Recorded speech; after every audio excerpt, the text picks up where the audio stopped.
Hello, আসসালামু আলাইকুম। Welcome to our one shot MCQ series.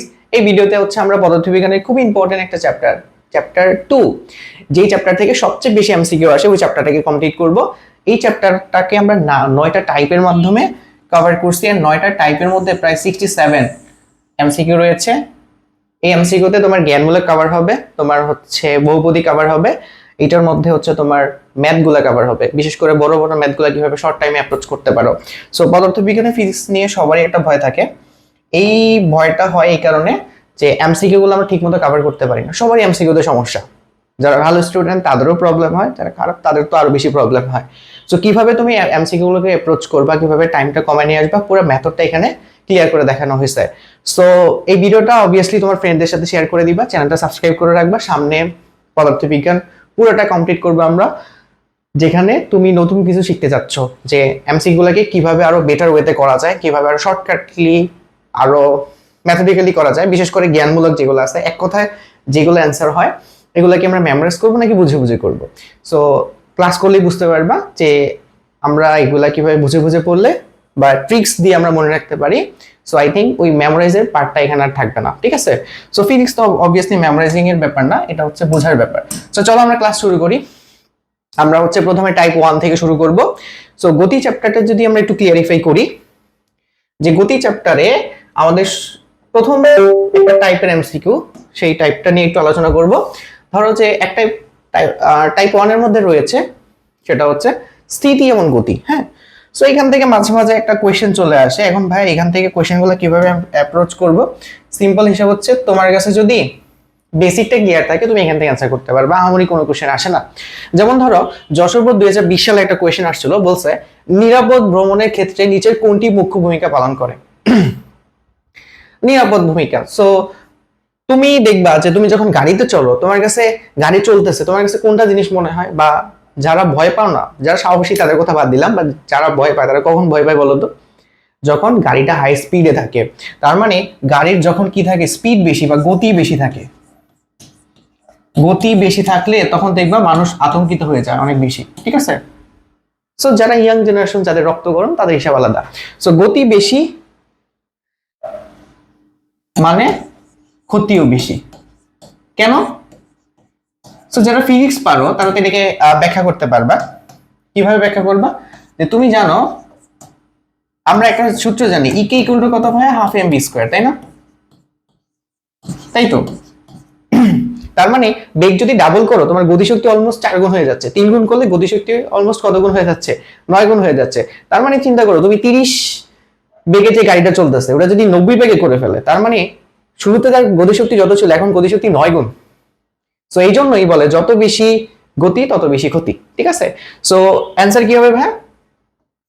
গতি হবে, ঠিক আছে?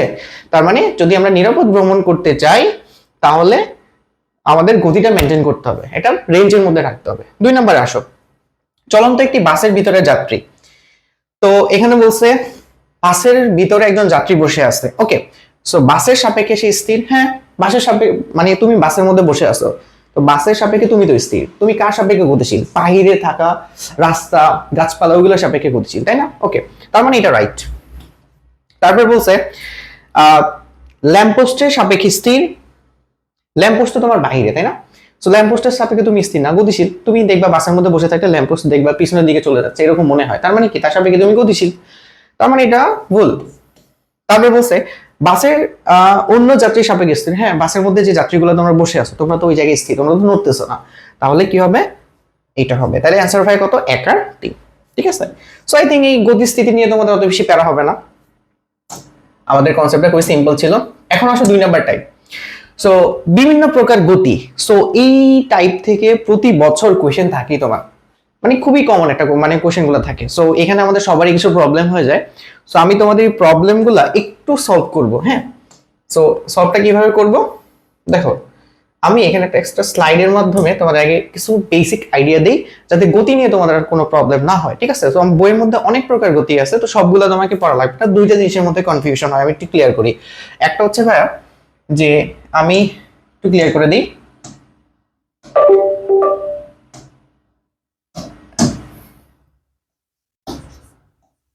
একটা হচ্ছে তোমার পর্যায় বৃত্ত গতি, আরেকটা হচ্ছে তোমার সরল স্পন্দন।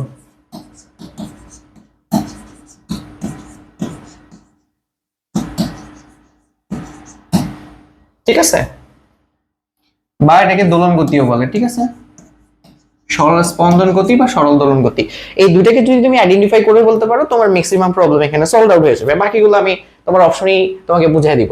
পর্যাবৃত্ত গতির ক্ষেত্রে ভাইয়া কতগুলো পয়েন্ট আমার মাথায় রাখা লাগবে। নাম্বার ওয়ান হচ্ছে যে পর্যাবৃত্ত গতি মানে একটা টাইম সে মেনটেন করে সবসময়। ঠিক আছে, নির্দিষ্ট টাইম, এটা জাস্ট মাথায় রাখবা। ঠিক আছে, তাহলে এই গতিটা কখন পাওয়া যায় ভাই? নির্দিষ্ট সময় পর পর, নির্দিষ্ট সময় পর পর। এটা মাথায় রাখবা যে পর্যাবৃত্ত গতিটা পাওয়া যায় নির্দিষ্ট সময় পর পর। যেমন কি, যেমন আমি যদি ভাই বলি পৃথিবী সূর্যের চারপাশে ঘুরতেছে, তাহলে এই যে 1 বছর পরেই তো একবার ঘুরে আসে, তাই না? সো এটার যে টাইমটা আছে এটা নির্দিষ্ট, তাইলে এটা পর্যাবৃত্ত গতি। বুঝা গেছে? 2 নাম্বার, একই দিক থেকে অতিক্রম করতে হবে। কি করতে হবে? একই দিক থেকে অতিক্রম করতে হবে, দিক থেকে অতিক্রম করতে হবে। দেখো তো আমাদের যে সূর্যের যে এক্সাম্পলটা দিলাম,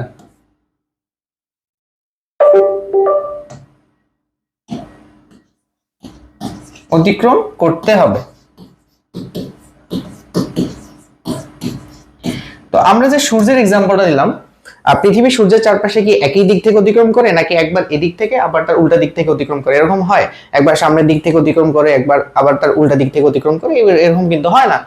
ঠিক আছে, সো এইটা হচ্ছে, তাহলে আমরা বলতে পারি যে সূর্যের চারপাশে পৃথিবীর গতিটা পর্যায়বৃত্ত গতি। নাম্বার 3 হলো নির্দিষ্ট বিন্দুকে, নির্দিষ্ট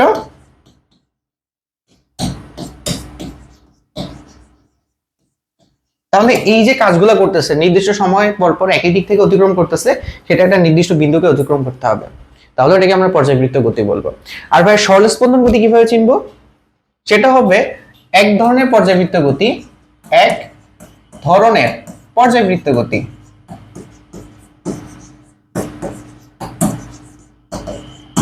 তবে এটা এক ধরনের পর্যায়বৃত্ত গতি হবে যার, আমি তোমাদের মনে রাখার জন্য বলি, অগ্র পশ্চাৎ মোশন থাকবে। ঠিক আছে, অগ্র পশ্চাৎ, যেটাকে টু এন্ড ফ্রো বলে, অগ্র এন্ড পশ্চাৎ মোশন থাকবে।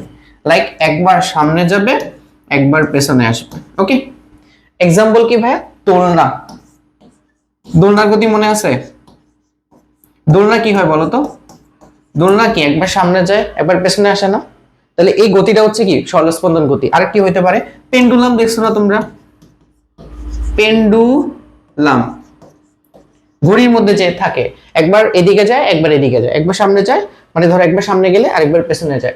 সো এইটা হচ্ছে সরল স্পন্দন গতির মধ্যে পড়ে। আরো কিছু কিছু হইতে পারে, যেমন তোমরা সুশলাকে দেখছো কিনা, বা ছোটবেলাতে এটা করছো যে একটা স্কেলকে বেঞ্চের মধ্যে রেখে আমরা বাড়ি দিই, স্কেলটা ভাইব্রেশন করে না? ভাইব্রেশন করা মানে কি? একবার সামনে যায়, একবার পেছনে যায়, এটাও সরল স্পন্দন গতি। আবার মনে আছে কিনা, স্প্রিং টানলে কি হয়? সংকুচিত হয়, আবার প্রসারিত হয়। তাহলে একবার সামনে গেছে, একবার পেছনে, একবার সামনে, একবার পেছনে, এটাও সরল স্পন্দন গতি।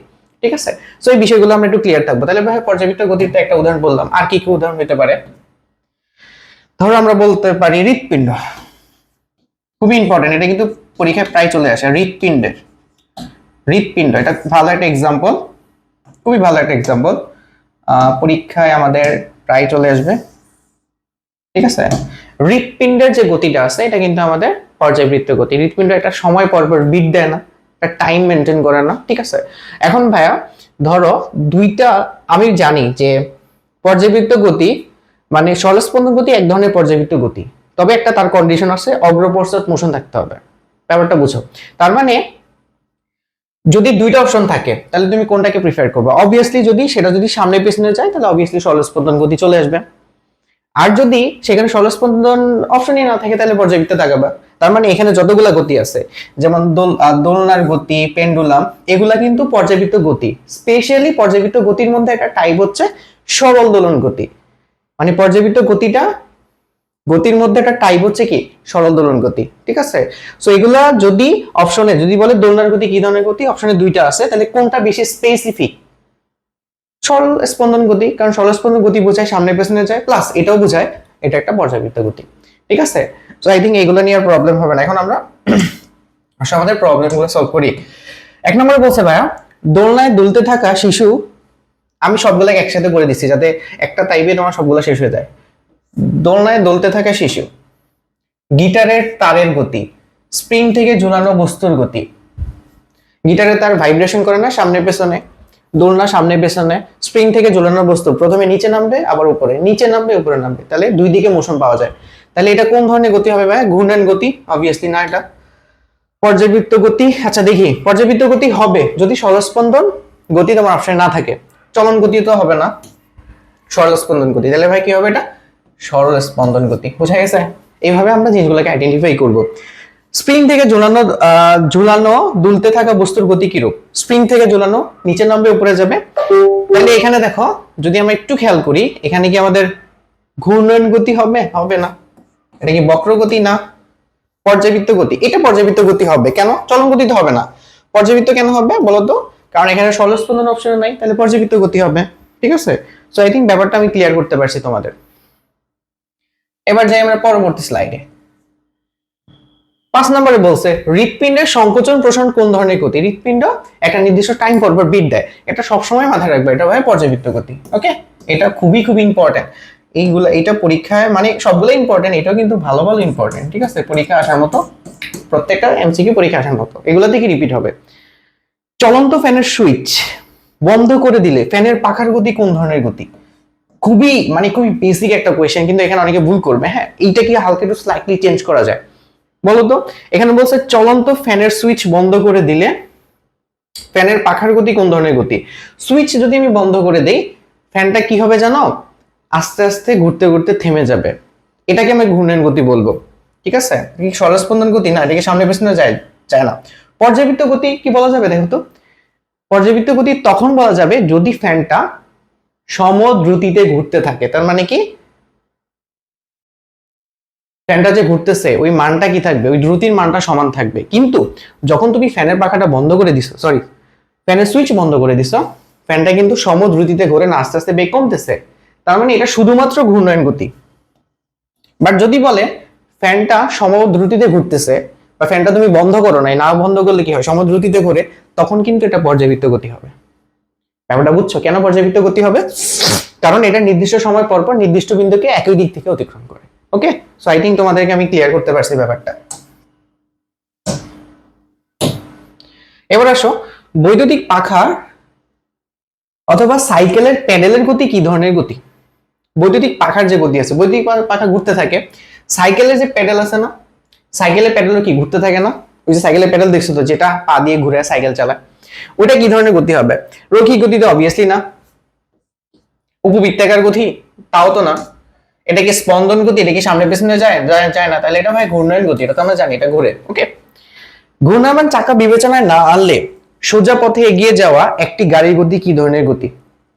ঠিক আছে, ঘূর্ণায়মান চাকা বিবেচনা না আনলে একটা গাড়ি যে সোজা পথে সামনে আগে যায়, এটা কি ধরনের গতি?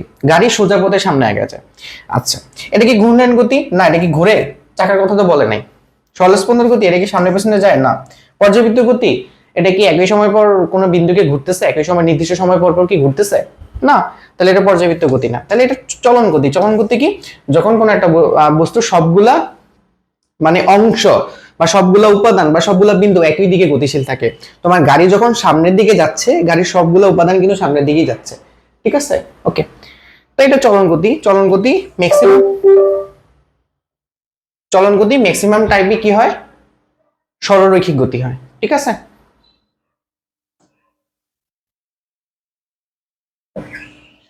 এবার আসো আমরা একটু বহুপদী সলভ করি। মজার জিনিস, যেটাতে তোমরা সবাই ভয় পাও।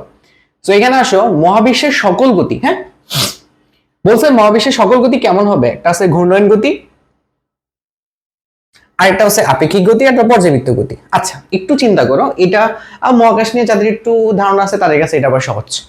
তুমি জানো পৃথিবীতে যত গতি আছে সবগুলাই আপেক্ষিক গতি। কেন? যারা একটু গতি চ্যাপ্টারটা একটু পড়ছো বাট ক্লাস করছো তারা জানো গতি দুই ধরনের হয়, একটা পরম গতি, একটা আপেক্ষিক গতি। পরম গতি মানে কি? প্রসঙ্গ কাঠামো যদি স্থির থাকে সেটাকে পরম গতি। কিন্তু দুনিয়াতে মহাবিশ্বে কোনো জায়গায় প্রসঙ্গ কাঠামো স্থির না। এই মহাবিশ্বের প্রত্যেকটা গ্যালাক্সি বলো, প্রত্যেকটা ধূমকেতু বলো, প্রত্যেকটা নক্ষত্র, সবাই কিন্তু মুভমেন্ট করতেছে, সবাই গতিশীল। এই জন্য আমরা যত প্রকার গতি দেখি সবগুলো আপেক্ষিক গতি। সো পরম গতি দুনিয়াতে বা মহাবিশ্বে এক্সিস্ট করে না, সবগুলো আপেক্ষিক গতি। আরেকটা আছে ঘূর্ণন গতি। তুমি জানো কি না যে মহাবিশ্বের যতগুলো জিনিস আছে সবগুলো কিন্তু ঘুরতেছে, ঠিক আছে? যেমন পৃথিবী ঘোরে, পৃথিবীর চারপাশে চাঁদ ঘোরে, তারপরে পৃথিবী সূর্যের চারপাশে ঘোরে, সূর্য নিজস্ব একটা কক্ষপথ আছে ঘোরে, আমরা যে গ্যালাক্সিতে আছি সেই গ্যালাক্সির একটা নিজস্ব কক্ষপথ আছে, ও নিজেও ঘোরে। এন্ড ওরা যে ঘোরার যে টাইম, ওরা কিন্তু একটা নির্দিষ্ট টাইম মেনটেন করে, একটা নির্দিষ্ট পয়েন্টকে কেন্দ্র করে ঘুরে নির্দিষ্ট টাইম মেনটেন করে। তাহলে এটা কোন ধরনের গতি হবে? পর্যায়বৃত্ত গতি হবে, যে একটা নির্দিষ্ট বিন্দুকে কেন্দ্র করে ঘুরে এবং টাইম মেনটেন করে। তাহলে অ্যান্সার কতগুলো হবে বলো তো? তিনটাই হবে, বুঝছো? আচ্ছা, তারপর বলছে একটি শিশু দোলনায় দুলছে, এই গতি কি হবে? তো দোলনায় দুললে আমরা জানি এটা কি ঘূর্ণন গতি। এটা কেমনে ঘূর্ণন গতি হয়? এটা কি ঘোরে? না, ঘোরে না, পর্যায়বৃত্ত গতি হয়। এটা তো বহুপদী, এখানে তুমি সবগুলাই অপশনই দাগাইতে পারবা, বাট এমসিকিউ ওয়ে যেগুলো হচ্ছে 4টা অপশন থাকে ওখানে তোমার সবচেয়ে অ্যাপ্রোপ্রিয়েট দাগাইতে হবে। তাহলে এখানে পর্যায়বৃত্ত গতিও তুমি দাগাইতে পারো, আর আমরা জানি দোলনায় দোললে সামনেও যায় পেছনেও আসে, তার মানে সরল স্পন্দন গতি, ঠিক আছে? বাট যদি এটা 4টা অপশন থাকতো, বহুপদী না হইতো, তখন কোনটা দাগাইতা?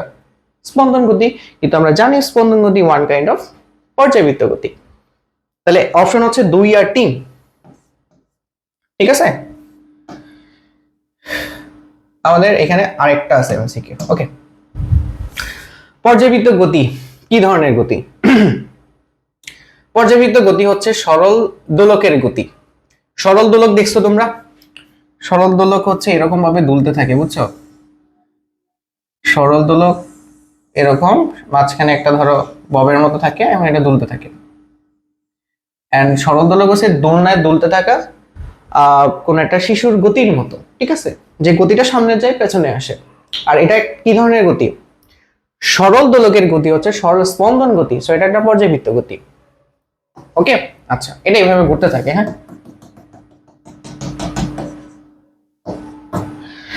পেট্রোল ইঞ্জিনের সিলিন্ডারের গতি।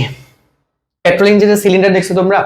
তোমরা মাঝে মাঝে কিছু অ্যাডভার্টাইজমেন্ট আছে টিভিতে দেখবা, ওই যে তোমার মোবিলের অ্যাডভার্টাইজমেন্ট আছে, তো এখানে দেখবা যে পেট্রোল মানে ওই যে গাড়ির ইঞ্জিনটা দেখানো, ইঞ্জিনটা দেখবা এরকম এরকম, মানে পেট্রোলের মধ্যে যে সিলিন্ডারটা থাকে, সিলিন্ডারে হচ্ছে তোমার যে পিস্টনটা থাকে এটা উপরে নিচে আপ ডাউন করে এরকম, ঠিক আছে? একবার নিচে যায় একবার উপরে আসে, একবার নিচে যায় একবার উপরে আসে, ঠিক আছে? ওই যে মোবিলের অ্যাডভার্টাইজমেন্ট দেয় মাঝে মাঝে, দেখবা যে ওটার মধ্যে যে সিলিন্ডারের মধ্যে যে পিস্টনটা থাকে ওটা দেখবা আপ ডাউন করতেছে।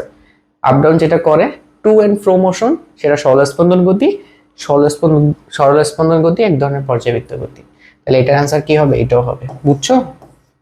প্র্যাকটিক্যাল নলেজ কিন্তু অনেক দরকার। কম্পমান সুশলাকার গতি। সুশলাকা দেখছো কিনা না দেখলে তোমরা একটু সার্চ করে নিবা ইউটিউবে, বা ইউটিউবে সার্চ করে দেখবা যে সুশলাকাটা দেখতে ভাই অনেকটা এরকম, তোমাদের ল্যাবে হয়তো বা দেখাইছে,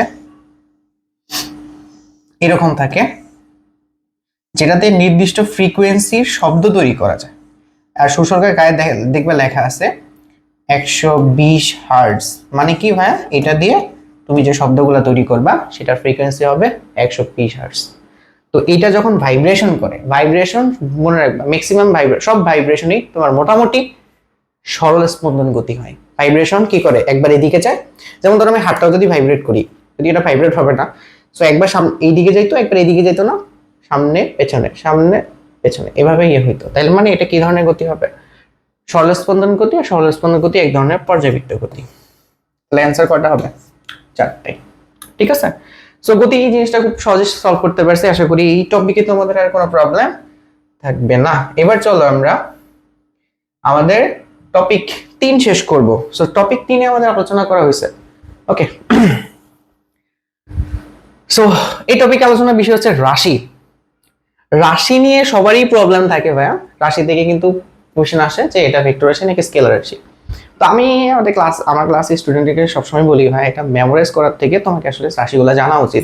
অ্যাজ এ ফিজিক্সের স্টুডেন্ট তোমার কিন্তু প্রত্যেকটা রাশি সম্পর্কে আইডিয়া থাকা উচিত, এটা বেসিক একটা নলেজ। তো আমি কখনো বলি না যে তোমরা এটা মেমোরাইজ করো, বাট যদি তোমার প্রিপারেশন খুবই খারাপ থাকে 2 মাস পরে এক্সাম, সো তুমি এটা মনে রাখতে পারো। তুমি হয় স্কেলার রাশিগুলো একটু মনে রাখবা, না হলে ভেক্টর রাশিগুলো একটু মনে রাখবা।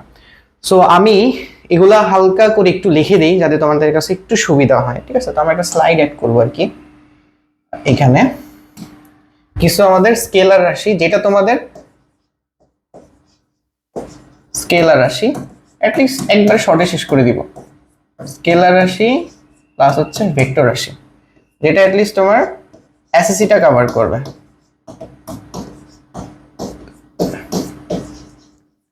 ভেক্টর রাশি কি কি আছে, যেমন আমাদের শুরু হয় ভেক্টর রাশি ভাই সরণ দিয়ে। ওকে, সরণ আর সরণের একটা সেম ভার্সন আছে যেটাকে আমরা কি বলি, দূরত্ব। ঠিক আছে, এগুলো পার্থক্য। তাহলে সরণ ভেক্টর রাশি, দূরত্ব স্কেলার রাশি। সরণের পরে কি আসে ভাই, বেগ আসে। সো আমরা জানি বেগেরও একটা স্কেলার ভার্সন হচ্ছে দ্রুতি। বেগ আছে, তারপরে ত্বরণ। ত্বরণকে মন্দন বলে যদি ত্বরণ নেগেটিভ হয়। ত্বরণ বন্ধনের পরে কি আছে ভাই, যে ধরো বল আছে, বল বলতে পারো, বা ওজন, ওজনও কিন্তু বল। এগুলো কি রাশি, ভেক্টর রাশি। আর কি আছে ভাই, বেগ যেখানে আছে মনে রাখবা সেখানে ভরবেগ আছে, ভরবেগ আছে। এগুলো জানলেই হয়ে যায় মোটামুটি। আর কয়েকটা জিনিস রাখবা, যে তড়িৎ প্রাবল্য, এটা নিয়ে এটা প্রায় কোশ্চেন থাকে। তড়িৎ প্রাবল্য কি ধরনের রাশি, তড়িৎ প্রাবল্য কিন্তু একটা ভেক্টর রাশি। এখানে আবার দেখবা যে তড়িৎ বিভব কি ধরনের রাশি, তড়িৎ বিভব হচ্ছে স্কেলার রাশি। ঠিক আছে, এই এই দুইটা নিয়েও কিন্তু মাঝে মাঝে কনফিউশনে ফেলাই দিবে তোমাদের, এই যে বিশেষ করে এটা। আরো কয়েকটা কনফিউজিং ব্যাপার আছে, যেমন ভাইয়া কাজ, এগুলো কিন্তু স্কেলার রাশি। কাজ, তারপরে হচ্ছে শক্তি, তারপরে হচ্ছে ভাই ক্ষমতা, তারপরে হচ্ছে ভাই চাপ, এগুলো কিন্তু সবই স্কেলার রাশি। আরো তো তোমরা জানো, যেমন আমি যদি বলি ভর, এটা স্কেলার রাশি। আমি যদি বলি তাপমাত্রা, এটা স্কেলার রাশি। আমি যদি বলি দৈর্ঘ্য, এটা স্কেলার রাশি। এগুলো তো আছেই। সো এতগুলো পড়লেই তোমার মোটামুটি সরণ লিখলাম, বেগ, ত্বরণ, মন্দন, বল, ওজন লিখছি, ভরবেগ, তড়িৎ প্রাবল্য। সো এতগুলো পড়লেই মোটামুটি তোমার কভার হয়ে যাবে। সো একটু তোমরা এই জিনিসগুলা এখান থেকে কভার করে নিও। ওকে, যে কোনো একটা মনে রাখতে পারো যাদের রাশিগুলা নিয়ে প্রপার আইডিয়া এখনো হয় নাই। এবার আসো যে আমরা রাশি টপিকটা সলভ করি। নিচের কোন রাশিগুলো ভেক্টর রাশি? দ্রুতি, আমরা দ্রুতি কাজ দুইটা স্কেলার রাশি। হ্যাঁ, এটা তো হবেই না। বেগ ভেক্টর রাশি, ঠিক আছে। তড়িৎ বিভব কিন্তু স্কেলার রাশি। এটা বলছে বারবার, এটা কনফিউজ। দেখো সরণ ত্বরণ কিন্তু ভেক্টর রাশি, বা তড়িৎ বিভব কি রাশি, স্কেলার রাশি, তাহলে এটাও হবে না।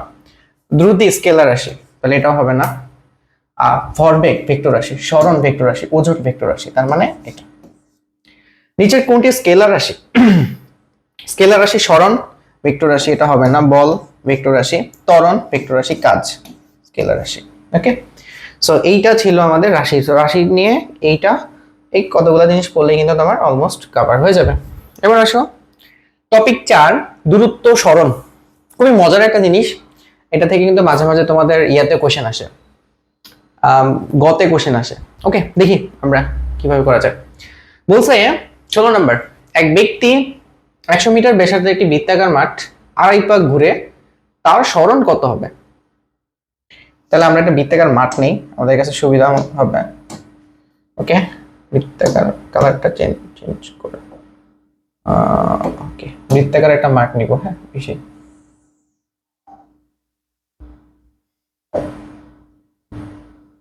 ওকে। বলছে এক ব্যক্তি এত ব্যাসার্ধে, তাহলে এই ব্যাসার্ধ কত? ব্যাসার্ধ হচ্ছে এখান থেকে পয়েন্ট দিলে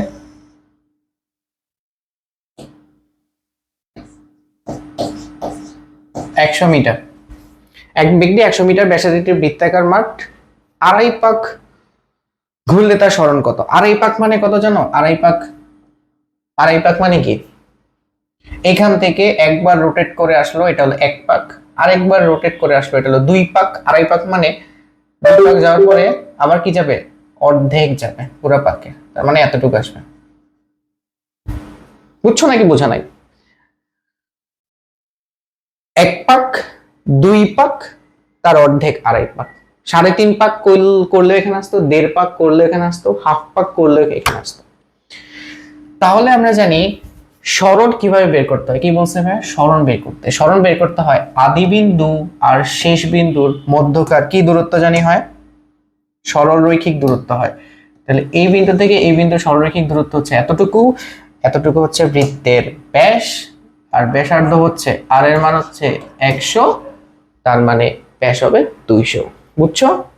অ্যান্সার হবে ক নাম্বার।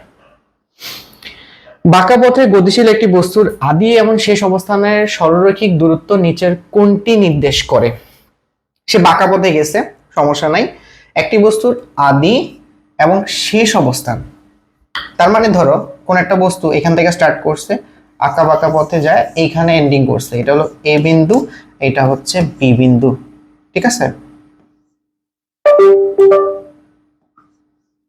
তো এখন যেটা বলছে শেষ অবস্থানের সরলরৈখিক দূরত্ব, মানে এখান থেকে এইভাবে এইভাবে কি করব, বা আমরা একটু এটা নিই,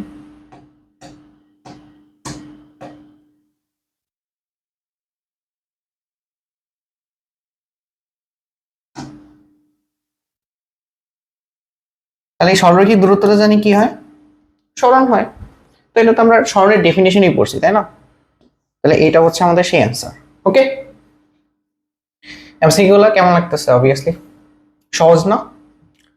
এবার আসো, একটি গাড়ি এক স্থান থেকে 6 মিটার সোজা উত্তর দিকে গিয়ে সেখান থেকে সোজা পূর্ব দিকে 8 মিটার অতিক্রম করলে গাড়িটির অতিক্রান্ত দূরত্ব এবং সরণের পার্থক্য কত? আমাদের বেশি কাজ করা লাগবে না, বুঝছো? আমাদের আচ্ছা আগে সিম্পল করে দিই। একটি গাড়ি এক স্থান থেকে 6 মিটার সোজা উত্তর দিকে গেছে, হ্যাঁ? উত্তর দিক আর পূর্ব দিক এখানে, হ্যাঁ? সো আমরা এটা তো জানি যে উত্তর দিক পূর্ব দিকের সাথে কত কোণে থাকে? 90 ডিগ্রি কোণে থাকে। সো এটা নট মেজর ইস্যু, জাস্ট দেখাই দিব। ওকে,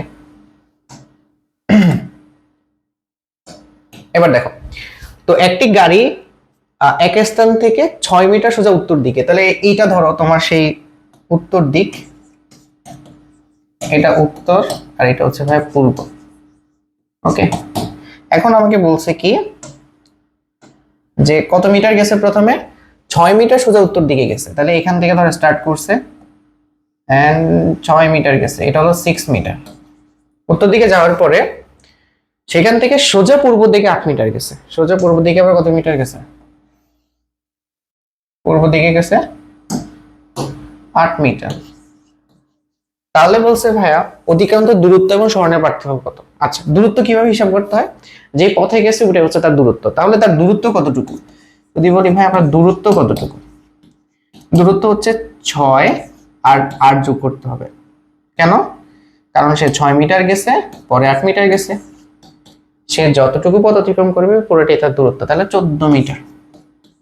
ওকে, আর সরণ বের করার জন্য কি করতে হয়? বা যেখান থেকে স্টার্ট করছে আর যেখানে এন্ডিং করছে দুইটার সরল রৈখিক দূরত্ব না, মনে আছে কিনা?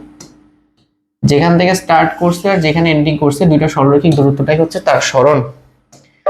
তাহলে এই সরণটা আমরা কিভাবে পাবো? এটা 90 ডিগ্রি অবভিয়াসলি আমরা জানি, তাই না?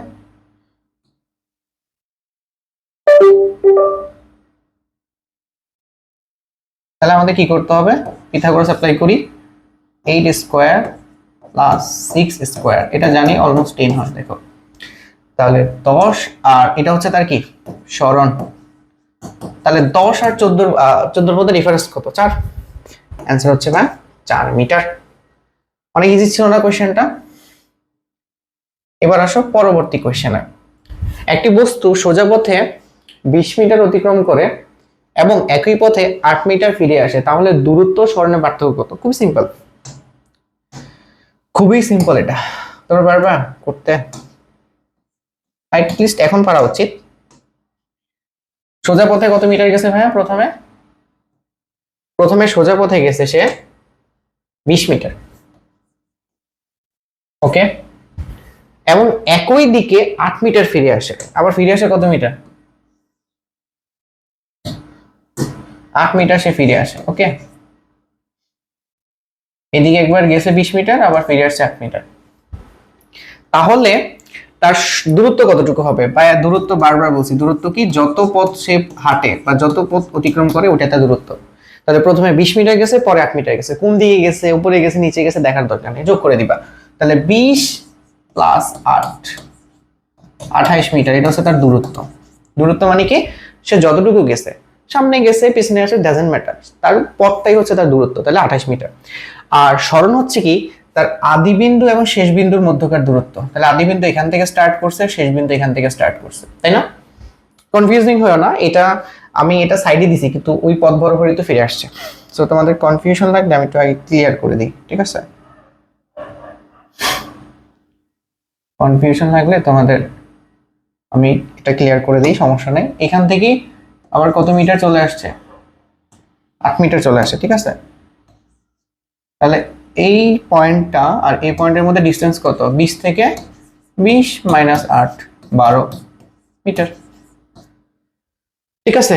তাহলে এখানে বলছে আর দূরত্ব এবং সরণের মধ্যে পার্থক্য কত, তাহলে 12 আর 28 এর মধ্যে পার্থক্য কত, এটা হচ্ছে তোমার সরণ 16 না, ঠিক আছে? তাহলে 16, এটা হচ্ছে সেই অ্যান্সার। আই থিঙ্ক তোমাদের এটা আর প্রবলেম হবে না। পরে বলছে একটি বস্তু স্থির অবস্থান হতে যাত্রা শুরু করলে এর সরণ নির্ণয়ের জন্য কোন সমীকরণটি প্রযোজ্য হবে। স্থির অবস্থান থেকে যাত্রা শুরু করছে, স্থির অবস্থা থেকে যাত্রা শুরু করছে, তার মানে ইউ ইকুয়াল টু 0। তাহলে কোন সমীকরণটা ইউজ করা যাবে, এস ইকুয়াল টু এটি স্কোয়ার। আমরা জানি কি, এটা তো হবে না বুঝতেছো, তারপর আমি লিখে তোমাদের ক্লিয়ার করে দিই। আমার ফর্মুলা ছিল এটা, ঠিক আছে? অবস্থা থেকে যাত্রা শুরু করে, স্থির অবস্থা থেকে সে যাত্রা শুরু করছে, তার মানে অবভিয়াসলি তার মধ্যে ত্বরণ ছিল, তাহলে তো বেগ কেমনে বাড়ছে, ত্বরণ ছিল। এটা তো হবে না, কারণ আদি যদি 0 বসায় আগে একটা হাফ থাকে, তাই না? এটা হবে না। এটা কি হবে, ভি স্কোয়ার, ফর্মুলা কি, ইউ স্কোয়ার প্লাস 2as, না এটা হবে না। আদিবেগ যদি শূন্য ধরি তাহলে v square equal two 2s হয়, এটা হবে না। তাহলে ভি ইকুয়াল টু কত পাওয়া যায়, V square equal two 2as পাওয়া যায়, যেহেতু তোমার আদিবেগ শূন্য তাহলে v equal to root over of 2as পাওয়া যায়, কিন্তু এটা তো রুট ওভার অফ 2s না, তাহলে এটা হবে না। s equal to v square by 2a, এটা কি হয় দেখো তো, আমরা এখান থেকে একটা জিনিস পাইছি না, এটা যে v square equal two 2s তো হয়, তো সেখান থেকে যদি আমরা লিখি s ইকুয়াল টু কত হবে, ভি স্কোয়ার বাই 2a, না ভি স্কোয়ার বাই 2a, তার মানে এটা হবে। ওকে, সো ফর্মুলাগুলো একটু ভালো পারা লাগবে, এটা তো হবে না। ফর্মুলাগুলো যদি পারো, ফর্মুলা থেকে কিন্তু ডাইরেক্ট কোশ্চেন থাকে তোমার এখানে, সো তখন দেখবা আগে থাকবা ফর্মুলা থেকে। কত নম্বর করলাম এটা,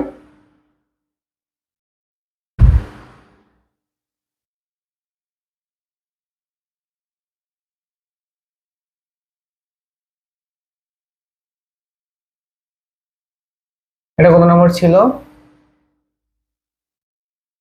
ও 14, আর হচ্ছে ইয়াটা সোয়াইপ হয়েছে।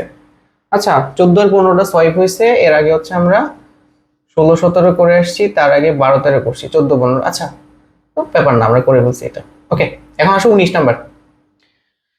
হ্যাঁ ওকে, 19 নাম্বার বলছে যে তুমি এই বিন্দু হতে, তাহলে এই বিন্দু থেকে এই বিন্দু হতে যাত্রা শুরু করে পুনরায় এই বিন্দুতে পৌঁছালে, একটা লুপ কমপ্লিট করে এই বিন্দুতে পৌঁছলাম, কোন বিন্দুতে তোমার সরণ সর্বাধিক ছিল। আচ্ছা দেখো, এ থেকে যখন যাত্রা শুরু করে আমি বিতে গেছি তখন আমাদের সরণ কতটুকু, তখন সরণ হচ্ছে এতটুকু।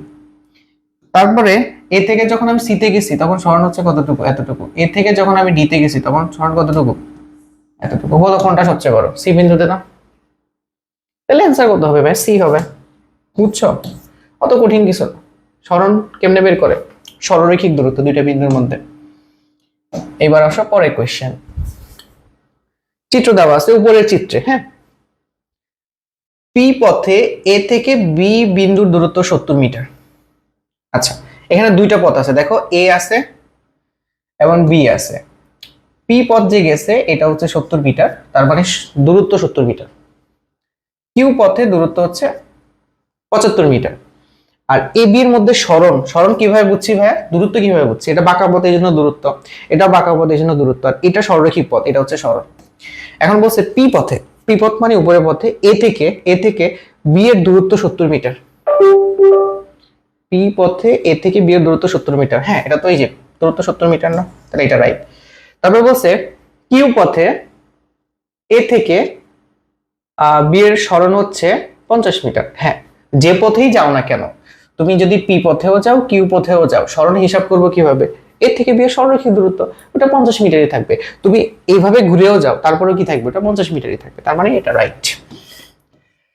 উভয় পথে এ থেকে বি এর সরণের পার্থক্য শূন্য, এটাও কারেক্ট। কেন? তুমি যদি পি পথেও যাও তাহলে তোমার সরণ 50, তুমি যদি কিউ পথে যাও তাহলে তোমার সরণ কিন্তু 50, তাহলে তাদের পার্থক্য করতে হবে, শূন্য হবে। তাহলে এটাও রাইট। অ্যান্সার ভাই কোনটা হবে? তিনটা।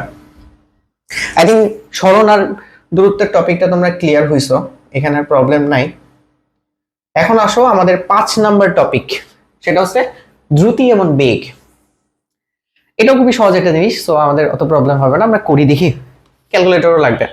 সো দেখো এখানে বলছে একটি বস্তুর বেগ 4 সেকেন্ডে এত মিটার বৃদ্ধি পেয়ে, 4 সেকেন্ডে এত মিটার বৃদ্ধি পেয়ে ও এত মানে 4 সেকেন্ডে 4 মিটার পার সেকেন্ড থেকে বৃদ্ধি পেয়ে 12 মিটার পার সেকেন্ড হলে 8 সেকেন্ড পরে বস্তুটির বেগ কত হবে? তার মানে বোঝা গেছে বেগ বাড়ছে, ত্বরণ ছিল। তাহলে ত্বরণটা বের করে ফেলি আগে। ত্বরণ ইকুয়াল টু কত? v minus you by T. ভাই এখানে শেষ বেগ কত ছিল? 12। আর কত থেকে 12 হয়েছে? 4 থেকে, আদি বেগ 4। সময় লাগছে কত সেকেন্ড বলো তো? 4 সেকেন্ডে সে 4 থেকে 12 হয়েছে, 4 সেকেন্ড সময় লাগছে। তাহলে এখানে কত? 8/4, তার মানে 8/4, 2 মিটার সেকেন্ড ইনভার্স 2। এটা হচ্ছে ত্বরণ।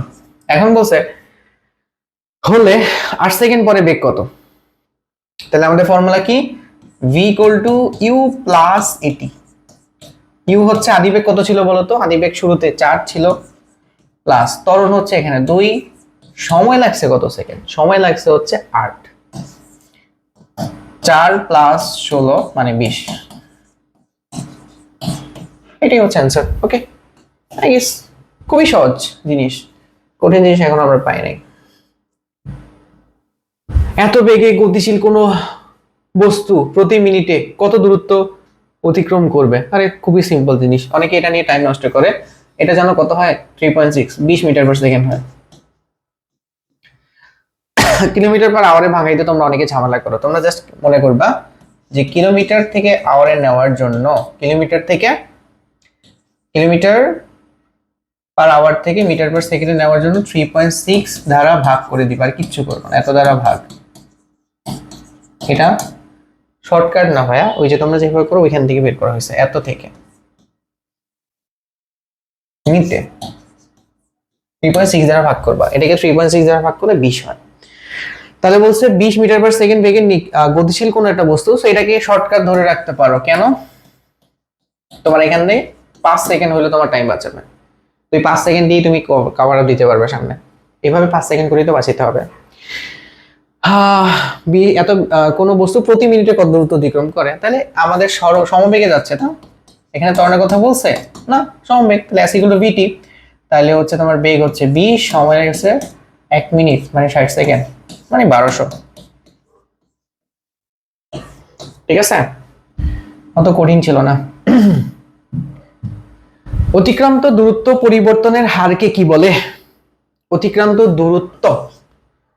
দূরত্বের পরিবর্তনের হারকে বলে ভাইয়া দ্রুতি, আর সরণের পরিবর্তনের হারকে বলে বেগ। ওকে, এত সমান কত মিটার পার সেকেন্ড? একটু আগে করে আসছি ভাই, 3.6 দিয়ে ভাগ করতে হয় 20, তাই না? সেটা করতে কতক্ষণ লাগবে? বেশি টাইম কিন্তু তোমাদের লাগবে না। ওকে, এবার আসো 25 নম্বরে। পি থেকে, এই যে পি কই, এই যে পি,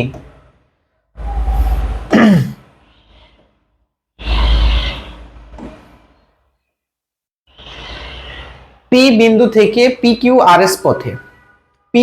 আর এস পথে সমদ্রুতিতে চলমান বস্তুটি পুনরায় পি বিন্দুতে পৌঁছালো। কোন বিন্দুতে গড় বেগ সর্বনিম্ন হবে? গড় বেগ, ভালো কোশ্চেন বলছে।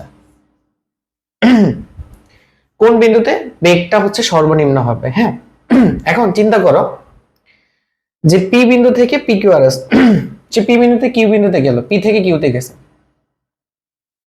ঠিক আছে, সমদ্রুতিতে গেছে, তাই না?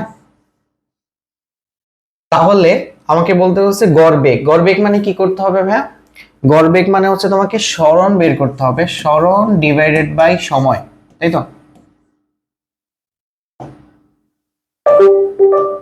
সরণ ডিভাইডেড বাই সময়, মানে মোট সরণ ডিভাইডেড বাই মোট সময় আর কি। অত পেঁচাইতেছি না আমরা। এখন যেটা করব তাও লিখে দিই। ওকে, মোট সরণ ডিভাইডেড বাই মোট সময়। এখন পি থেকে কিউতে আসতে যে সময় লাগবে, কিউ থেকে এখানে যেতে কিন্তু সেম সময় লাগবে। ওকে, তো ধরো পি থেকে কিউতে গেলাম, পি থেকে কিউতে গেলাম, সরণ এতটুকু, পি থেকে আর এ গেলাম, তাহলে সরণ হচ্ছে এতটুকু, পি থেকে এস এ গেলাম, সরণ কিন্তু এতটুকু। সো আমি তোমাদেরকে একটু হিসাবটা সহজ করে দিই, বুঝবা, তো কঠিন কিছু না। সময় কিন্তু বাড়তেছে। এখন দেখো পি থেকে কিউতে যেতে যে সময় লাগবে, পি থেকে আর এ যেতে কিন্তু তার ডাবল সময় লাগবে, পি থেকে এস তে যেতে তার 3 গুণ সময় লাগবে। তাহলে এখানে বলছে গড়বেগ সর্বনিম্ন হবে, এটা অ্যাজিউম করা খুবই সহজ। কিভাবে জানো? সর্বনিম্ন হওয়ার জন্য চিন্তা করো তো, যদি গড়বেগ সর্বনিম্ন হইতে হয় তাহলে সময়টা কি হইতে হবে? সর্বোচ্চ না? তোমরা যারা ভগ্নাংশ জানো তারা তো এটা জানো যে নিচের মানটা বড় হইলে নিচের মানটা বড় হইলে ভগ্নাংশের মানটা ছোট হয়, তাই না? তো যেখানে তোমার দেখো তো পি থেকে কিউতে সরণ মানে হলো সরণ কিন্তু যতটুকু, পি থেকে আসছে সরণ ততটুকুই। এইভাবে তো প্রথমে এটা তো বাদই চলে যায়, যেমন পি থেকে আর, এখানে তো সরণ সবচেয়ে বেশি। তাহলে সরণ সমান কোন জায়গায়? পি থেকে কিউ আর পি থেকে এস। এর মধ্যে পি থেকে কিউতে সরণ যতটুকু বাট সময় কিন্তু কম, বাট পি থেকে এস এ সরণ সমান বাট টাইম কিন্তু পি থেকে কিউ থেকে 3 গুণ বেশি লাগছে। এখানে যতটুকু সময় লাগছে তার 3 গুণ সময় বেশি লাগছে। তো সময় যেহেতু বেশি, তাহলে এখানে গড়বেগটা কি হবে? সবচেয়ে কম হবে। তাহলে অ্যান্সার কোনটা হবে ভাই? এস বিন্দুতে। বুঝছো কিছু তোমরা? ও দাঁড়াও, এখানে পি বিন্দু অপশনে রাখছে। আরে তাহলে তো যদি 3টা থাকতো তাহলে তো তোমরা এস দাগাইতা, যেহেতু পিও অপশনে আছে। পিতে যদি ঘুরে যদি আবার সেই পি বিন্দুতে চলে যায় তাহলে এখানে তো সরণ 0। ঠিক আছে, সরণ 0, সময় তো আছে, সময় ধরো টাইম থাকবে, তাহলে ওটা মান তো 0, তাহলে এটা হবে পি বিন্দুতে ভাই। ওকে, বাট আমি তোমাদের যেটা বুঝাতে চাইছি তোমরা সিকোয়েন্সটা মেইনটেইন করতে পারছো। সবচেয়ে বেশি কোথায় হবে, সবচেয়ে কম কোথায় হবে? পি বিন্দুতে, তারপরে কিন্তু এস বিন্দুতে। ওকে, তারপরে কোন বিন্দুতে হওয়ার কথা বলো তো? আর বিন্দুতে হবে নাকি কিউ বিন্দুতে হবে যদি কোশ্চেনটা এরকম থাকতো? কারণ পি থেকে কিউতে যতটুকু ডিস্টেন্স, মানে পি থেকে কিউতে যতটুকু টাইম লাগছে পি থেকে আরে তার ডাবল টাইম লাগছে, কিন্তু পি থেকে কিউর ডিস্টেন্স মানে সরণ যত, পি থেকে আর এর ডিস্টেন্স কিন্তু তার ডাবলের থেকে কম। আমি বুঝতেছো কিনা? টাইম দ্বিগুণ বাড়ছে বাট সরণ কিন্তু দ্বিগুণ হয় নাই। তাহলে আর বিন্দুতে কিন্তু গড়বেগটা কম হবে, তারপরে হচ্ছে কিউ বিন্দু হবে। ঠিক আছে, বুঝছো তোমরা? একটু মিলিয়ে নিবে এটা। একটি গাড়ির বেগ 10 মিটার পার সেকেন্ড, গাড়িটি 2 মিটার পার এত ত্বরণ সৃষ্টি করা হলে 3 সেকেন্ড পরে গাড়িটির বেগ কত?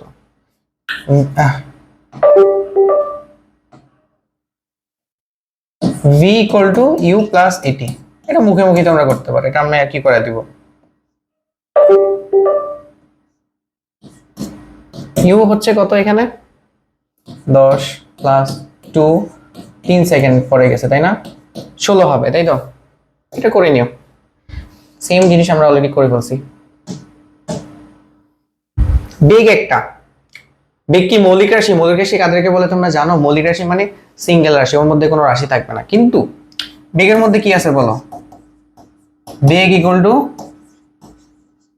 সরণ বাই সময়, তার মানে এটা মৌলিক রাশি না, এটার মধ্যে অন্য রাশি আছে। অন্য সরণ আর সময় কিন্তু মৌলিক রাশি, কারণ ওদের মধ্যে কিছু নাই, তো এটা হবে না। বেগ ভেক্টর রাশি, মাত্রা হচ্ছে LHT ইনভার্স 2। কিভাবে মনে রাখবো? বেগ মানে হচ্ছে কত? সরণ বাই সময় না? তাহলে সরণের মাত্রা হচ্ছে কত তোমার? L, আর এখানে হচ্ছে কত? টাইম হবে LT ইনভার্স 1। ওকে, এখানে বলছে তাহলে 2 আর 3 অ্যান্সার, ক নাম্বার হবে অ্যান্সার। ওকে, ইজি ছিল না?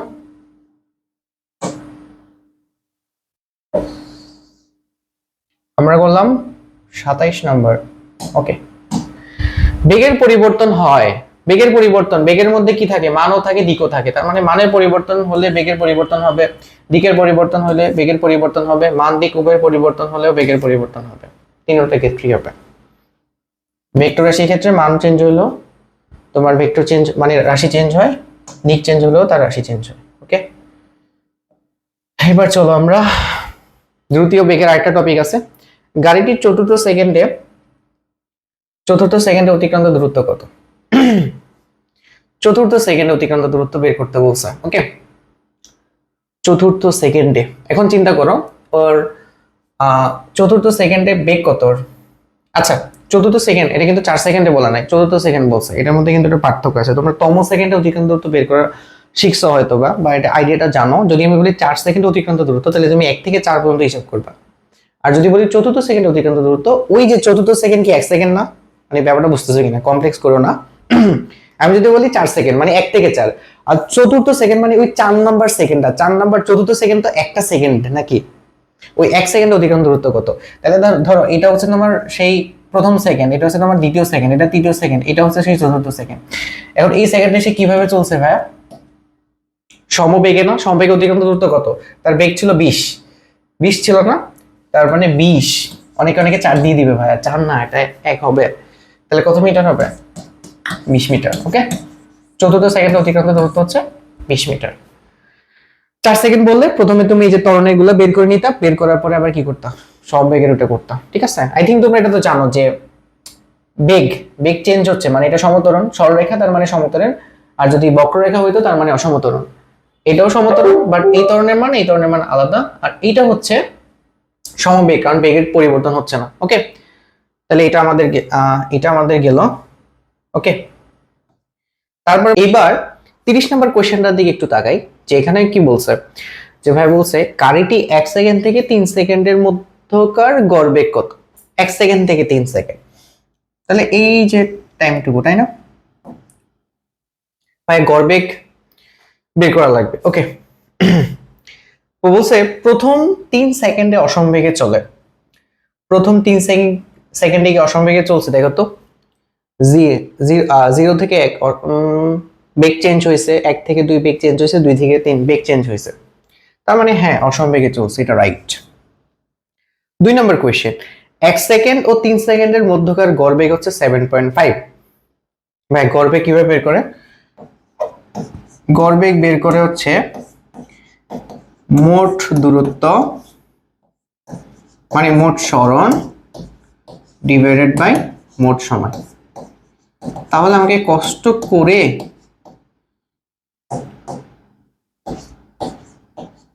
করে মোট সরণটা বের করে নিতে হবে। তাহলে সরণটা কিভাবে বের করবো ভাইয়া? আমাদের দেখো এখানে একটা কাজ আছে, যে এই থেকে মানে 1 থেকে 3 সেকেন্ডের মধ্যে সরণ বের করতে হবে। তো তোমাদের একটা শর্টকাট শিখাই, ফর্মুলা ছাড়া আমরা বের করব। সেটা হচ্ছে, যদি বেগ আর সময়ের কোনো লেখচিত্র থাকে, তাহলে আমাদের রেখাটা এক্স অক্ষের সাথে, এক্স অক্ষ বরাবর টাইম ম্যাক্সিমাম সময়ই থাকবে, সো এক্স অক্ষের সাথে যেই এরিয়াটা তৈরি করবে, যে ক্ষেত্রটা তৈরি করবে, তার ক্ষেত্রফলটাই হচ্ছে সরণ। কি বলছি? যদি বেগ আর সময়ের গ্রাফ হয়, তাহলে তার রেখাটা এক্স অক্ষের সাথে যেইটা তৈরি করবে ওটাকে আমরা কি বলবো? এক্স অক্ষের সাথে যেই ক্ষেত্রটা তৈরি করবে ওটার ক্ষেত্রফলটাই, রেখাটা এক্স অক্ষের সাথে এই যে এখানে কতটুকু ক্ষেত্র তৈরি করছে, এতটুকু, এটাই হচ্ছে ওই সময়ের জন্য 1 থেকে 3, এই জন্য তার সরণ। ওকে, এখন আসো আমরা এখান থেকে সরণটা বের করি। তাহলে আমরা এখানে চিন্তা করতে পারি, আমরা এখান থেকে কি চিন্তা করবো জানো? এখান থেকে চিন্তা করব যে এটা 2টা ট্রাপিজিয়ামে ভাগ করা আছে, 2টা ট্রাপিজিয়াম, হ্যাঁ, প্রথমটা 2 নাম্বার। সো আমরা ট্রাপিজিয়ামটা আমরা বের করব। ট্রাপিজিয়াম প্রথমটার ক্ষেত্রফল কি হবে ভাইয়া? এই যে 1 থেকে 2 সেকেন্ডের মধ্যে ট্রাপিজিয়ামের ক্ষেত্রফল কিভাবে বের করে? হাফ ইনটু সমান্তরাল বাহু। এখানে সমান্তরাল বাহু দেয় কি?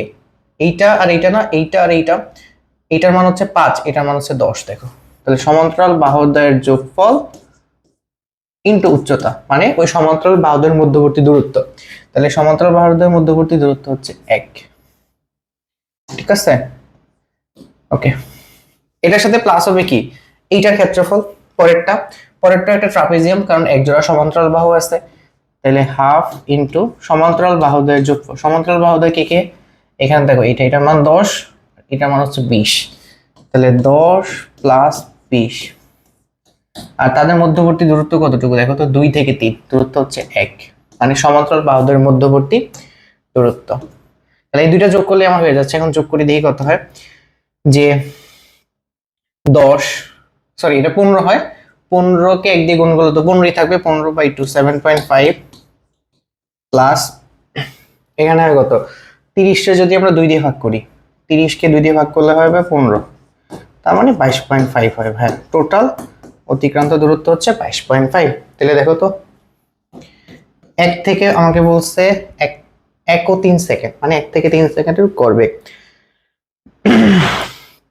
তাহলে 1 থেকে 3 সেকেন্ডের টাইম কত হয়, 2 সেকেন্ড না, 1 থেকে 3, আর মোট সরণ কতটুকু, 22.5। তাহলে অলমোস্ট এটা কত বের হয়েছে, 11.25, তাই না, 11.25। তার মানে এটা কারেক্ট না। গাড়িটি সবসময় অসমবেগে চলছে না, গাড়িটা সবসময় অসমবেগে চলে নাই। আচ্ছা, তার আগে একটু ক্লিয়ার করি। বলছে গাড়িটির 1 সেকেন্ড থেকে 3 সেকেন্ডের মধ্যকার গড়বেগ হলো, এটা বলছে। আর বলছে গাড়িটি সবসময় অসমবেগে চলতেছে। এটা ঠিক না, কারণ দেখো এইখানে অসমবেগে চলছে, এখানে অসমবেগে চলছে, এখানে কিন্তু সমবেগে চলছে। সো এটা তুমি ইনকারেক্টলি দেবে। অ্যান্সার কোনটা হবে ভাই, এটা বুঝা গেছে, যেহেতু সে একটা সময় সমবেগে ছিল। এইবার আসো যে দ্রুতি এবং বেগ থেকে আরেকটা খুব ইম্পর্টেন্ট একটা জিনিস, যেটা আমরা এখন সলভ করব। বলছে একজন ছেলে একটি 20 মিটার ব্যাসার্ধের একটি মাঠে পরিধি বরাবর পরিধির 3/4 অংশ গমন করছে, ছেলেটির স্মরণ কত। এটা আই গেস তোমরা এখন পারবা, এরকম জিনিস আমরা অলরেডি করে ফেলছি কয়েকবার, ঠিক আছে। সো এখান থেকে চিন্তা করতে পারো, একজন ছেলে একটি 20, তাহলে ব্যাসার্ধ কত, হ্যাঁ ব্যাসার্ধ হচ্ছে আমাদের 20 মিটার। মাঠে পরিধি বরাবর 4/3 অংশ গমন করে। তাহলে আমি চিন্তা করি, এখান থেকে স্টার্ট করছি, 4/3, এটাকে 4টা ভাগে ভাগ করো, সহজ করে দিই। 4টা ভাগে ভাগ করলে এরকম হয় না বলো তো? তো 4 ভাগের কত ভাগ অতিক্রম করছে, 3 ভাগ। তার মানে এই দেখো এখান থেকে যদি স্টার্ট করে, এখানে 4 ভাগ কত হয়, 1 2 3 4 ভাগ, 4 ভাগে এসে কত ভাগ অতিক্রম করছে, 3 ভাগ। তার মানে এখানে এসে পৌঁছেছে। ওকে, তাহলে এটা হচ্ছে ফাইনাল বিন্দু, এটা হচ্ছে আদি বিন্দু। তাহলে তার সরণটা কতটুকু হবে বলো, এটা না?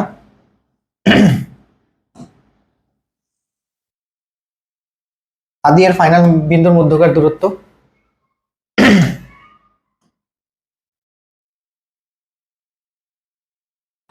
এখন তুমি কি জানো ভাইয়া,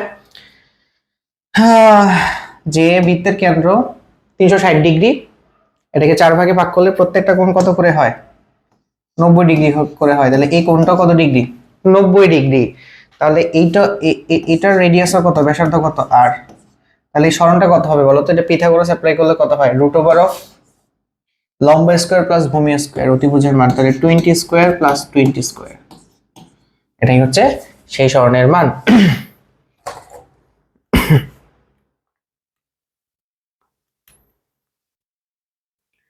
28 নাকি এটা, ঠিক আছে। So this is the answer. I guess তোমরা এটা বুঝতে পারছো। এবার আসো, ওকে।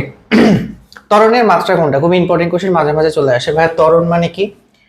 ত্বরণ মানে হচ্ছে যে বেগের পরিবর্তন বাই হচ্ছে সময়, বা সময়ের পরিবর্তন যেটাই বলো।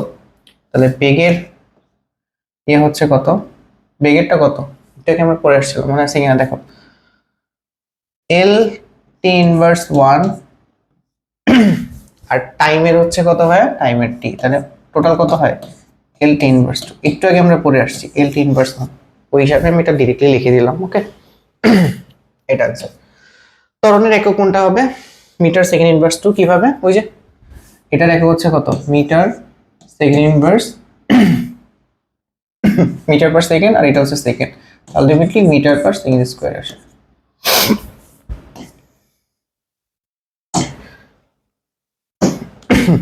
এখানে বলছে বেগ বৃদ্ধির হারকে কি বলে ভাই, বেগ বৃদ্ধির হারকে ত্বরণ বলে, এটা তোমরা সবাই জানো।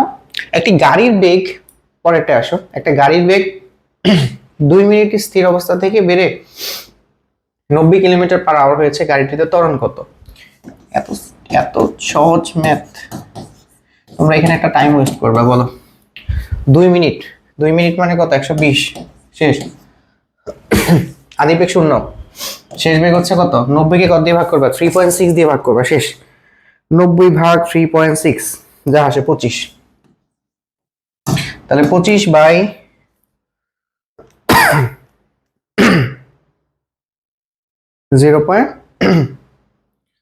এটা 0.208। ওকে, এবার আসো পরের কোয়েশ্চেনে। আমরা 35 করতেছিলাম, এখন আসো 36।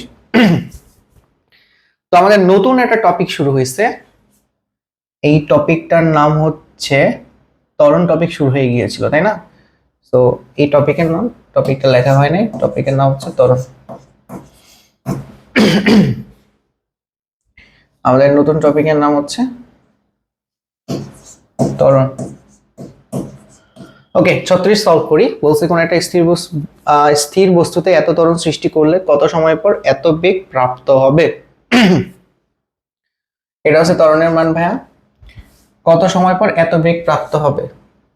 স্থির অবস্থা, আদি বেগ কত? 0, এত বেগ প্রাপ্ত হয়েছে, এটা v এর মান। কি বের করতে বলছে? আমরা কি জানি? v = u + at। v এর মান কত? v এর মান হচ্ছে 20, আদি বেগ তো 0, প্লাস ত্বরণ হচ্ছে কত ভাই? ত্বরণ হচ্ছে আমাদের 2। তাহলে এখান থেকে টাইম বের করতে হবে, খুবই সহজ। 20/2, টাইম কত আসে? 10 সেকেন্ড। এগুলো মুখে মুখে করা যায়, তাই না? Simple math. 37-এ আসো। এত কিলোমিটার/আওয়ার বেগে চলমান গাড়িকে 50 সেকেন্ডে থামাতে হলে গাড়িটির মন্দন কত হবে? খুবই সহজ, মন্দন, ত্বরণ মন্দন সব একভাবে বের করে, v - u/t। ওকে, ত্বরণ বের করে নিই। এত বেগে চলমান একটি গাড়িকে এত সেকেন্ডে থামানো হলো, থামানো হয়েছে, শেষ বেগ কত ভাই? 0। থামানো হয়েছে, শেষ বেগ কত? 0। আদি বেগ এত, আমি বলছি 3.6 দ্বারা ভাগ করো। 3.6 দ্বারা ভাগ করলে এটা 10 মিটার/সেকেন্ড হয়, দেখো। তাহলে শেষ বেগ হচ্ছে 0, আদি বেগ হচ্ছে 10। কত সেকেন্ডে থামানো হয়েছে ভাইয়া? 50 সেকেন্ডে থামানো হয়েছে। 1/5, ঠিক আছে। 1/5 মানে 0.2। তাহলে 0.2 কি লাগছে বলো? মাইনাস আসবে এত। এটা হচ্ছে ত্বরণের মান, বাট তোমাকে এখানে চাইছে কি? মন্দন না? এটা অনেকে ভুল করে দিয়ে আসবে, মন্দন চাইছে। মন্দন থাকলে কি ভাই মাইনাস থাকবে? আমি ত্বরণ বলছি মাইনাস আছে, মন্দন বললে কি হবে? প্লাস হবে। তাহলে অ্যান্সার হচ্ছে এটা। এবার চলো আমরা একটু সামনে যাই। 37 গেলে এবার 38। একটি চলন্ত গাড়িতে এত বেগে 10 সেকেন্ডে এত ত্বরণ সৃষ্টি করে, গাড়িটির শেষ বেগ কত হবে? ওকে, একটি চলন্ত গাড়ি এত বেগে 10 সেকেন্ডে এত ত্বরণ সৃষ্টি করে, এটাকে তুমি মিটার/সেকেন্ডে নিয়ে যাও। 3.6 দিয়ে ভাগ করলে দেখো 20 আসে। তাহলে আদি বেগ 20 মিটার/সেকেন্ড। ওকে, একটি চলন্ত গাড়ি এত বেগে 10 সেকেন্ডে এত ত্বরণ সৃষ্টি করে। ওকে, এর মান হচ্ছে এটা। তাহলে বলছে গাড়িটির শেষ বেগ কত? v = u + at, তাই না? আদি বেগ কত ছিল ভাই? আদি বেগ ছিল 20, ত্বরণ ছিল কত? 4, সময় নিছে কত তোমার? 10 সেকেন্ড। তার মানে বোঝা যাচ্ছে 20 + 40, তার মানে 60 সেকেন্ড, 60 মিটার/সেকেন্ড। ওকে, ইজি কোয়েশ্চেন সবগুলা মোটামুটি। এরপরে চলে আসো 39 নাম্বার। একটি বস্তু নির্দিষ্ট দিকে সমত্বরণে গতিশীল হলে নির্দিষ্ট দিকে সমত্বরণে গতিশীল, এর বেগ সময়ের সাথে বাড়তে থাকবে। সমত্বরণে হলে তো ভাই বেগ বাড়তে থাকবে, এটা তো লজিক্যাল, তাই না? বস্তুটি অসম বেগে চলবে, অবশ্যই সমত্বরণ মানে কি? বেগ চেঞ্জ হচ্ছে, তাহলে অসম বেগে চলবে। বস্তুটি সমান সময়ে সমান দূরত্ব অতিক্রম করবে, লজিক্যাল। সমান সময়ে সমান দূরত্ব কখন অতিক্রম করে ভাইয়া? সমবেগ হলে, মাথায় রাখো এটা। কখন?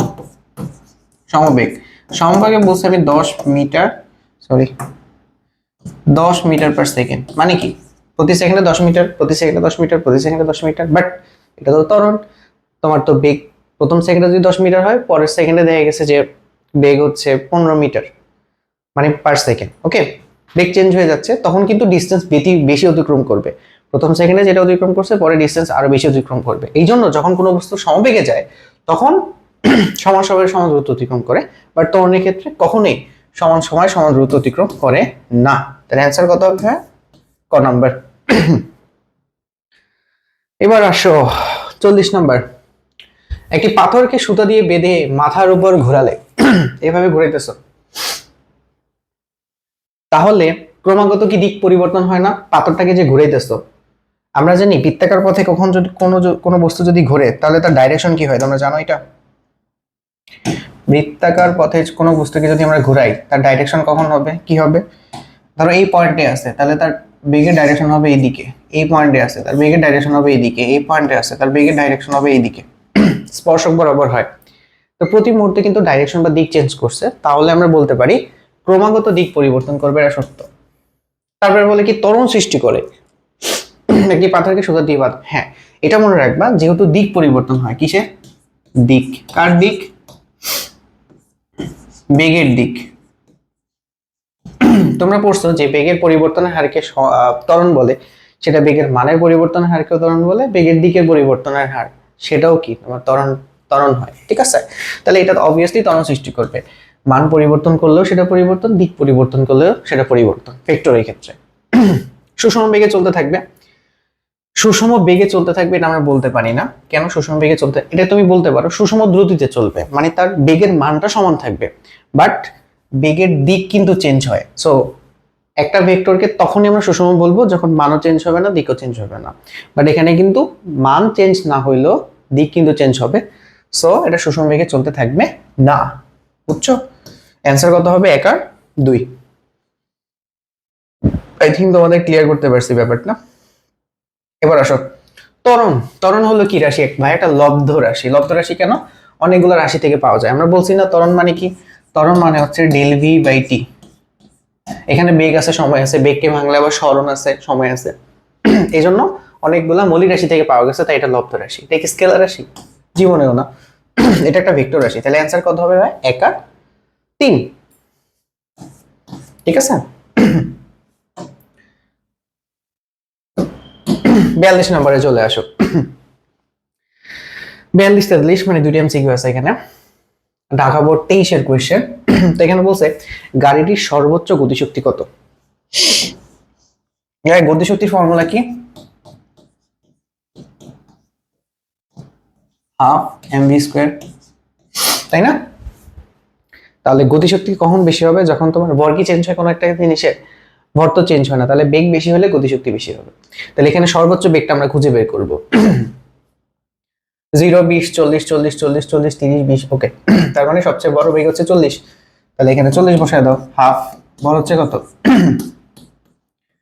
1000 ইন্টু 40 স্কোয়ার। তো যা আসে রেজাল্ট তোমার 0.5 ইন্টু 1000 ইন্টু 40 স্কোয়ার। 1, 2, 4, 5 মানে 8 লাখ জুল এরকম কাছাকাছি আসছে। তার মানে 8 ইন্টু 10⁵। ঠিক আছে, সহজ এমসিকিউ তাই না? বলছে গাড়িটি এত ত্বরণে যাত্রা শুরু করে, ত্বরণটা বের করতে হবে। তো ত্বরণ বের করি। প্রথমে দেখো তো, একটু চিন্তা করো, বেগ যখন 0, মানে সময় যখন 0 বেগও 0, সময় যখন 10 তখন কিন্তু বেগ 20, তার মানে বেগ বাড়তেছে। 20-এ 40, 30-এ, তারপরে দেখো 20-এর পরে কিন্তু আর বাড়ে নাই। 20-এও 40 ছিল, 30-এও 40 ছিল, তার মানে সমবেগ ছিল। 40-এও 40 ছিল, তার মানে বাড়ছে কতটুকু সময়? প্রথম যাত্রাপথে প্রথম 10 সেকেন্ডে বেগ বাড়ছে। তাহলে বলছে যাত্রা শুরু করছে কত ত্বরণে, ওটা বের করতে হবে। তাহলে যাত্রা শুরুতে প্রথম 10 সেকেন্ড কিন্তু তার বেগ বাড়ছে, পরবর্তী সেকেন্ড মানে 20 থেকে একদম 50 পর্যন্ত কিন্তু এখানে কি ছিল বলতো ভাই? সমবেগ ছিল না, বেগের কোনো পরিবর্তন হয়নি। আর এটা কি ছিল? এখানে কি ছিল? এটা ছিল ত্বরণ। এই ত্বরণের মানটাই আমরা বের করব। ওকে, তো a ইকুয়াল টু কত হবে ভাই? যে v minus you by T. তাহলে দেখো তো, ইউ আদি বেগ স্থির ছিল, স্থির থেকে প্রথম 20 সেকেন্ডে ওর বেগ কত গেছে 10 মানে সরি 20 গেছে কত সেকেন্ডে প্রথম 10 সেকেন্ডে 2 মিটার সেকেন্ড ইনভার্স। ঠিক আছে, টাইম হচ্ছে 10 সেকেন্ড আর বেগ বাড়ছে 0 থেকে 20, তাহলে এটা রাইট। থামার পূর্বে গাড়িটির মন্দন মন্দন তাহলে দেখো প্রথমে ত্বরণ ছিল, সমবেগ ছিল, এরপরে যখন 60 সেকেন্ড তখন কিন্তু আবার কমতেছে, মানে 50 থেকে কমা শুরু হয়েছে। ঠিক আছে, সো আমি এটাকে এভাবে বলতে পারি, এই জায়গা থেকে 50 থেকে এই পর্যন্ত এই জায়গাটাকে আমরা কি বলতে পারি, এটাকে আমরা বলতে পারি মন্দন। এই মন্দনের মানটা বের করতে হবে। মন্দন ত্বরণ তো সেম ফর্মুলা নাকি নতুন ফর্মুলা? একই ফর্মুলা তাই না, বাট মাইনাসের ব্যাপারটা একটু ক্লিয়ার রাখবো, v minus you by T. তাহলে দেখো তো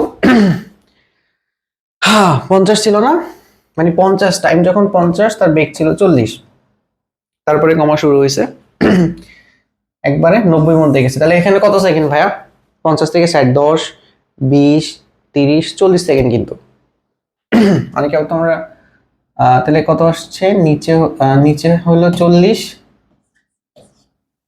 নিচে হচ্ছে 40 আর শেষ বেগ হচ্ছে কত? শেষ বেগ হচ্ছে 0, আদি বেগ ছিল কত? আদি বেগ ছিল 40।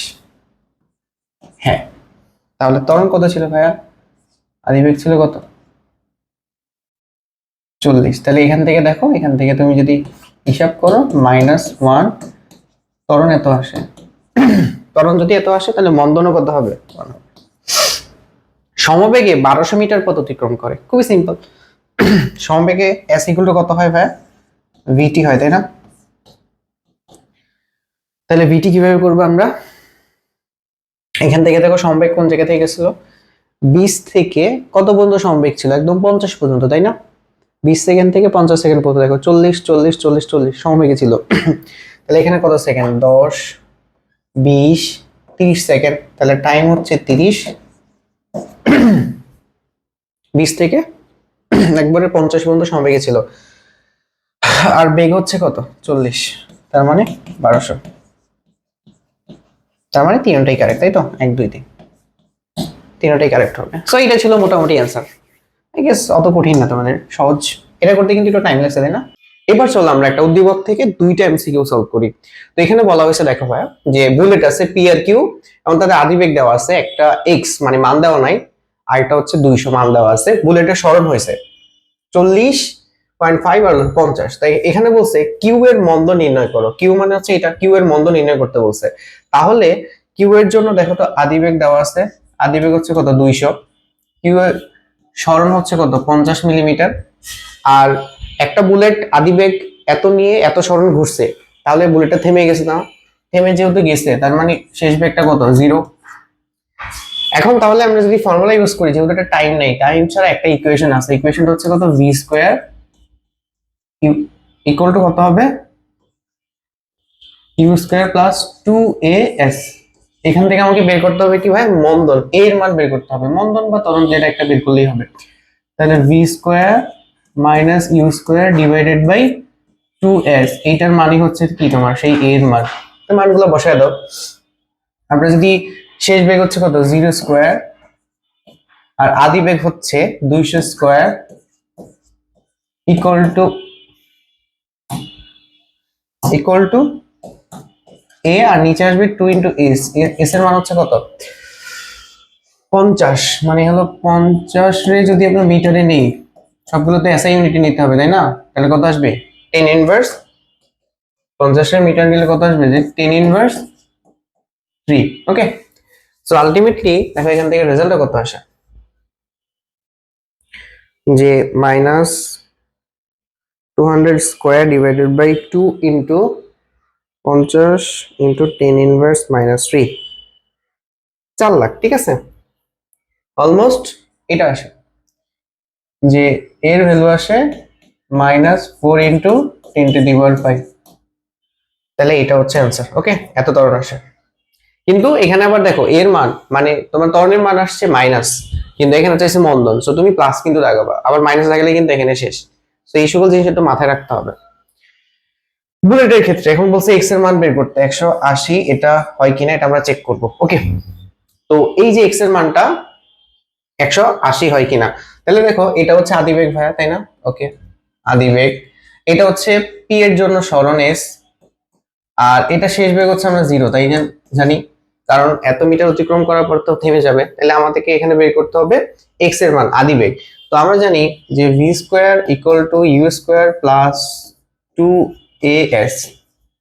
তাহলে এখান থেকে যদি ইউ স্কোয়ার বের করতে চাই, তাহলে v square minus 2as equal to কত, ইউ স্কোয়ার, তাই না? এই ইউ স্কোয়ারটাই কত, এক্স না? তাহলে দেখো তো শেষ বেগ হচ্ছে 0 মাইনাস 2। এখন এর মান কত, খুব ইম্পর্টেন্ট। একটা কথা মাথায় রাখবা যে পি আর কিউ দুইটা বুলেট, হয় যে কোনো একটা তক্তা বা যে কোনো একটা দেয়ালের মধ্যে প্রবেশ করছে, মানে দুইটা একই বস্তুর জন্য, মানে একই বস্তুর উপর কি মারা হয়েছে দুইটা বুলেট। পি বুলেটটাও যে বস্তুর উপর মারা হয়েছে, কিউ বুলেটটাও সেই বস্তুর উপর মারা হয়েছে। তাহলে ওই বস্তুটা দুইটাকেই সেম বন্ধন দিবে না, সেম বাধা দিবে না। তার মানে পি আর কিউ দুইটার জন্য কি তোমার ত্বরণ বা মন্দনের মানটা সমান হবে। তো আমি যদি এখানে দেখো আমরা মন্দনের মান কত পাইছি, আমরা তো এখানে মন্দন বসাবো না ত্বরণ বসাবো, বলো তো এটা কার ফর্মুলা? এটা কিন্তু ত্বরণের ফর্মুলা। তাহলে ত্বরণের ফর্মুলা বসাইলে ত্বরণের মানটা বসাইতে হবে, কত আসবে?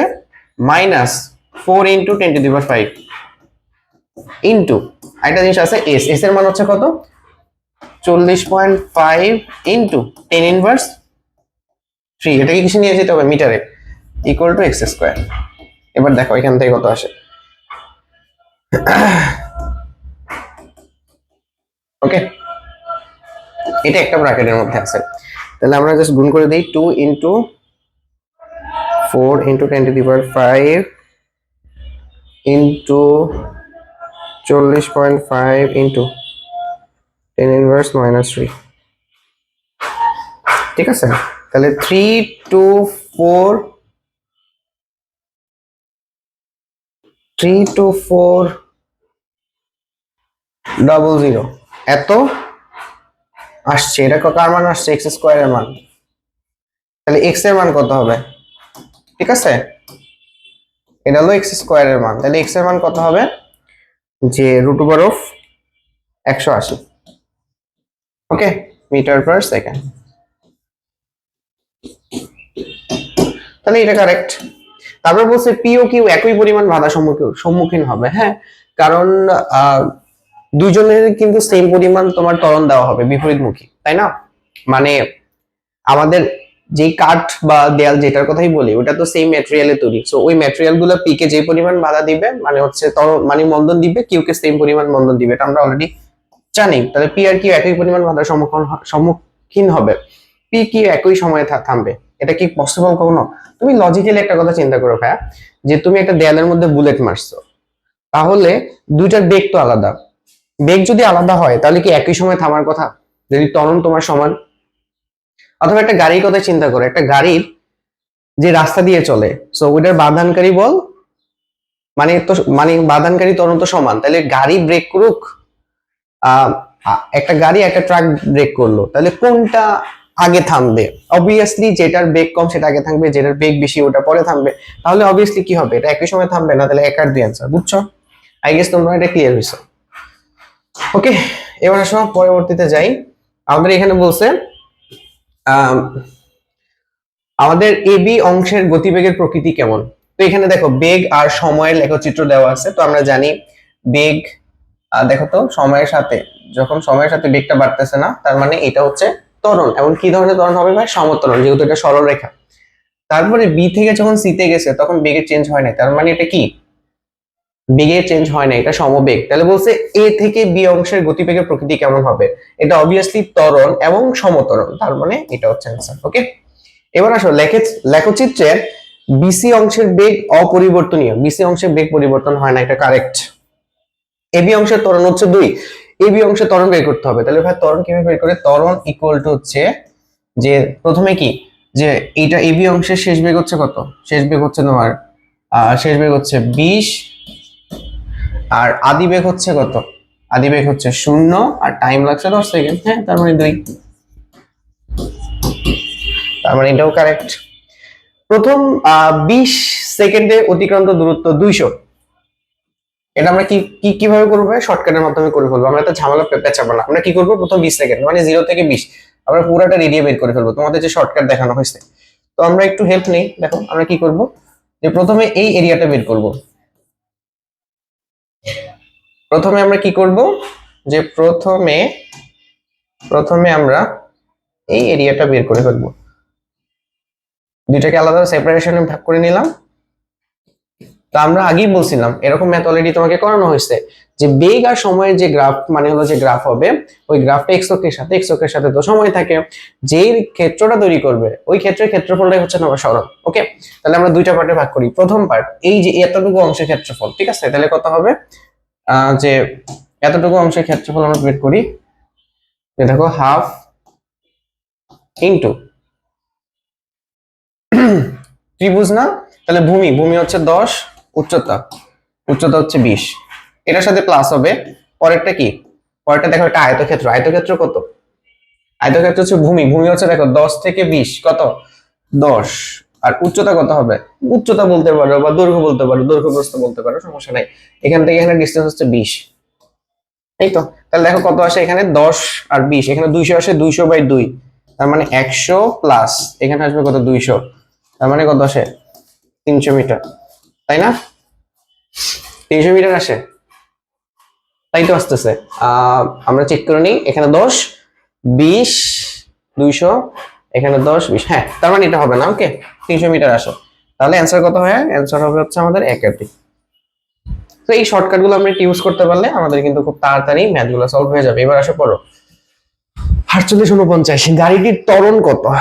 বেগও আইআর, হ্যাঁ। সো গাড়িটির ত্বরণ বের করতে বলছে, সুষম বেগে গাড়িটির অতিক্রান্ত দূরত্ব কত?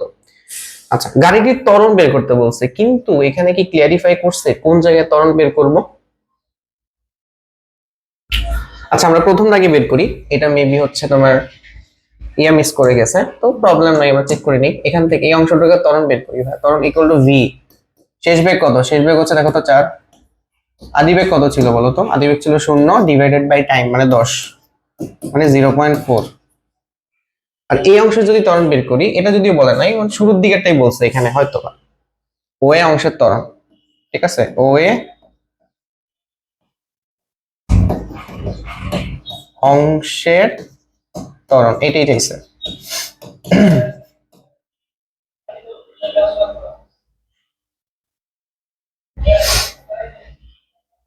ওকে, এটা সুষম বেগে গাড়ির অতিক্রান্ত দূরত্ব কত? সুষম বেগে যে এতটুকু, আরে ভাই কিছু করা লাগবে না। কি করবে বলো তো?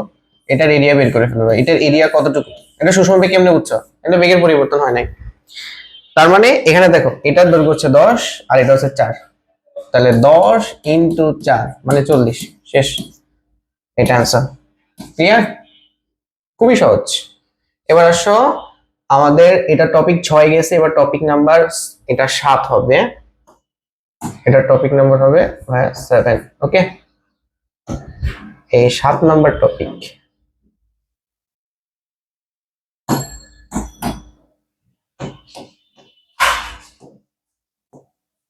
7 নাম্বার টপিকটা হচ্ছে আমাদের গতীয় সমীকরণ নিয়ে।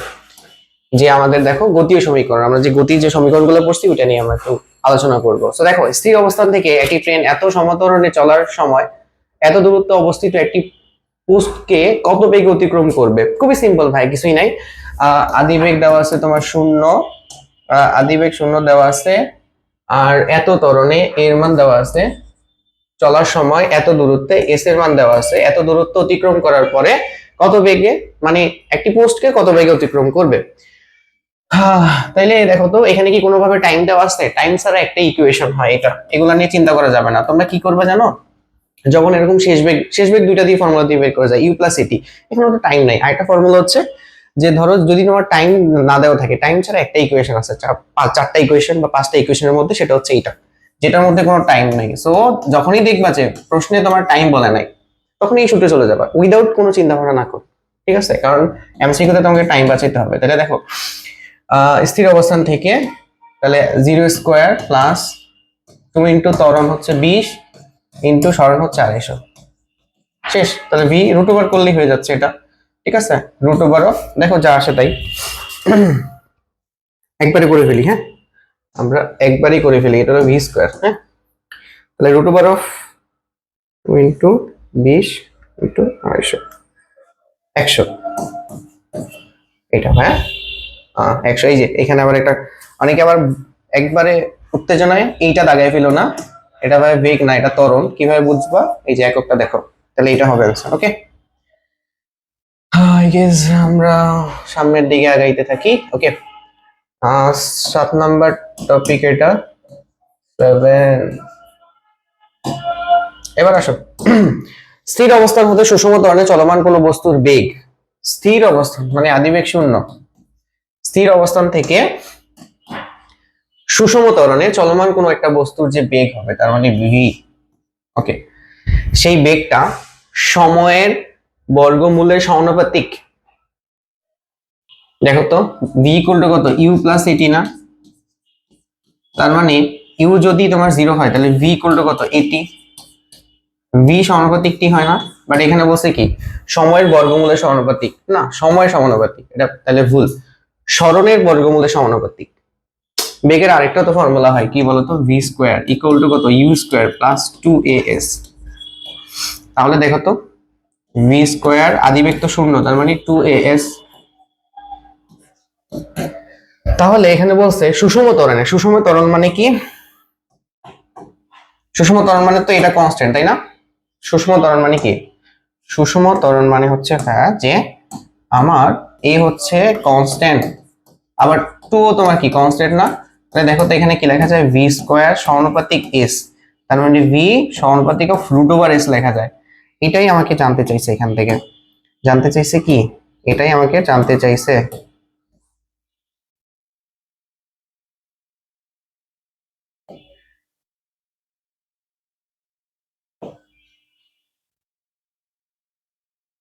বুঝছো, এটাই আমাকে জানতে চাইছে, ভি সমানুপাতিক রুট ওভার এস।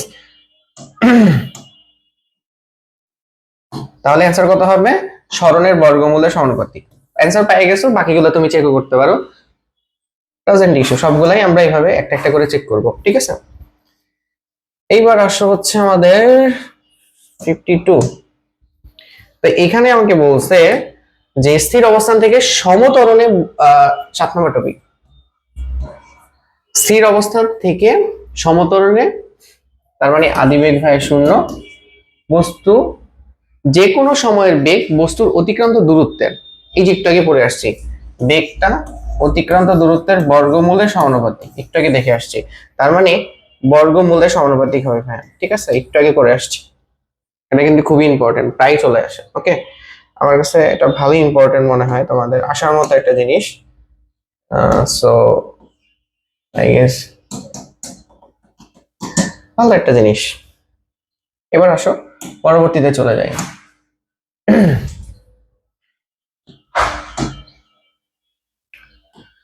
নিক্ষিপ্ত বস্তুর ক্ষেত্রে নিচের কোন সূত্র ব্যবহার করা হয়? নিক্ষিপ্ত বস্তুর ক্ষেত্রে, তার মানে দেখো তুমি নিক্ষিপ্ত বস্তু মানে কোন দিকে নিক্ষেপ করছো? হ্যাঁ উল্লম্ব দিকে নিক্ষেপ করছো। উল্লম্ব দিকে নিক্ষেপ করলে ফর্মুলাটা কেমন হয় জানি, যে আমাদের দেখো v square equal to u square, যেহেতু অভিকর্ষ ত্বরণের বিপরীতে কাজ করতেছে, গ্র্যাভিটি কাজ করে তোমার নিচে, তাহলে কত হবে, -2gh। তাহলে অ্যান্সার কোনটা হবে ভাই, নিক্ষিপ্ত বস্তুর ক্ষেত্রে কোন সূত্র ব্যবহার করা হয়? V square equal to u square -2gh। কেন? কারণ গ্র্যাভিটির বিপরীতে কাজ করতেছে। এটা কি হবে? এটা তো ফর্মুলাতেই যায় না, এটা তো ভুল, কারণ আমাদের জি এর আগে তো একটা মাইনাস আসবে। ভি ইকুয়াল টু ইউ, না এটা মাইনাস হবে আর কি, মানে সঠিকটা মাইনাস হবে, এটার ক্ষেত্রে কিন্তু মাইনাস হবে, বুঝছো? সো এটাও তোমার হয় না, এটাও হয় না, এটাও হয় না।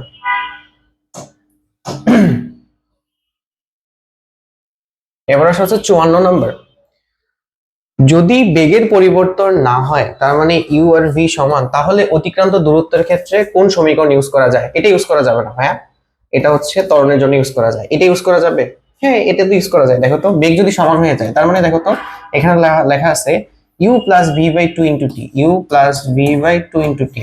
তাহলে আমরা জানি বেগ সমান হলে ইউ আর ভি সমান না, তাহলে দেখো তো কি লেখা যায়, 2v বাই 2 ইকুয়াল টু টি, তার মানে ভিটি। এস ইকুয়াল টু ভিটি কখন ইউজ করা যায়? সমবেগের ক্ষেত্রে। সো এটা হবে, আর এস ইকুয়াল টু ভিটি তো ইউজ করাই যায়। তাহলে অ্যান্সার কত ভাই, 2 আর 3। ওকে, আই থিঙ্ক ক্লিয়ার হয়েছ। 55-56 প্রথম 6 সেকেন্ডে অতিক্রান্ত দূরত্ব কত? প্রথম 6 সেকেন্ডে। ওকে, তার মানে আমরা কি আবার ওই ইয়া দিয়ে করবো, ক্ষেত্রফল দিয়ে করব? মজা হবে তাহলে, ক্ষেত্রফল দিয়ে করে ফেলি আমরা। ক্ষেত্রফল দিয়ে করে ফেলি আমরা, তাহলে এটাকে দুইটা ভাগে ভাগ করে ফেলি। হ্যাঁ, কালারটা একটু চেঞ্জ করে দেই, এটা থেকে দুইটা ভাগে ভাগ করে ফেলি। এখন এটা হচ্ছে প্রথম 5 সেকেন্ড, আর পরবর্তী ধরলাম আরো কত সেকেন্ড আছে, পরবর্তী ধরলাম আরো 1 সেকেন্ড আছে। তাহলে এই দুইটা এরিয়ার মানে ক্ষেত্রফল বের করে আমি যোগ করে দিব, যেহেতু বেগ আর সময়ের গ্রাফ। তাহলে প্রথমটা করি, দেখো যে হাফ ইনটু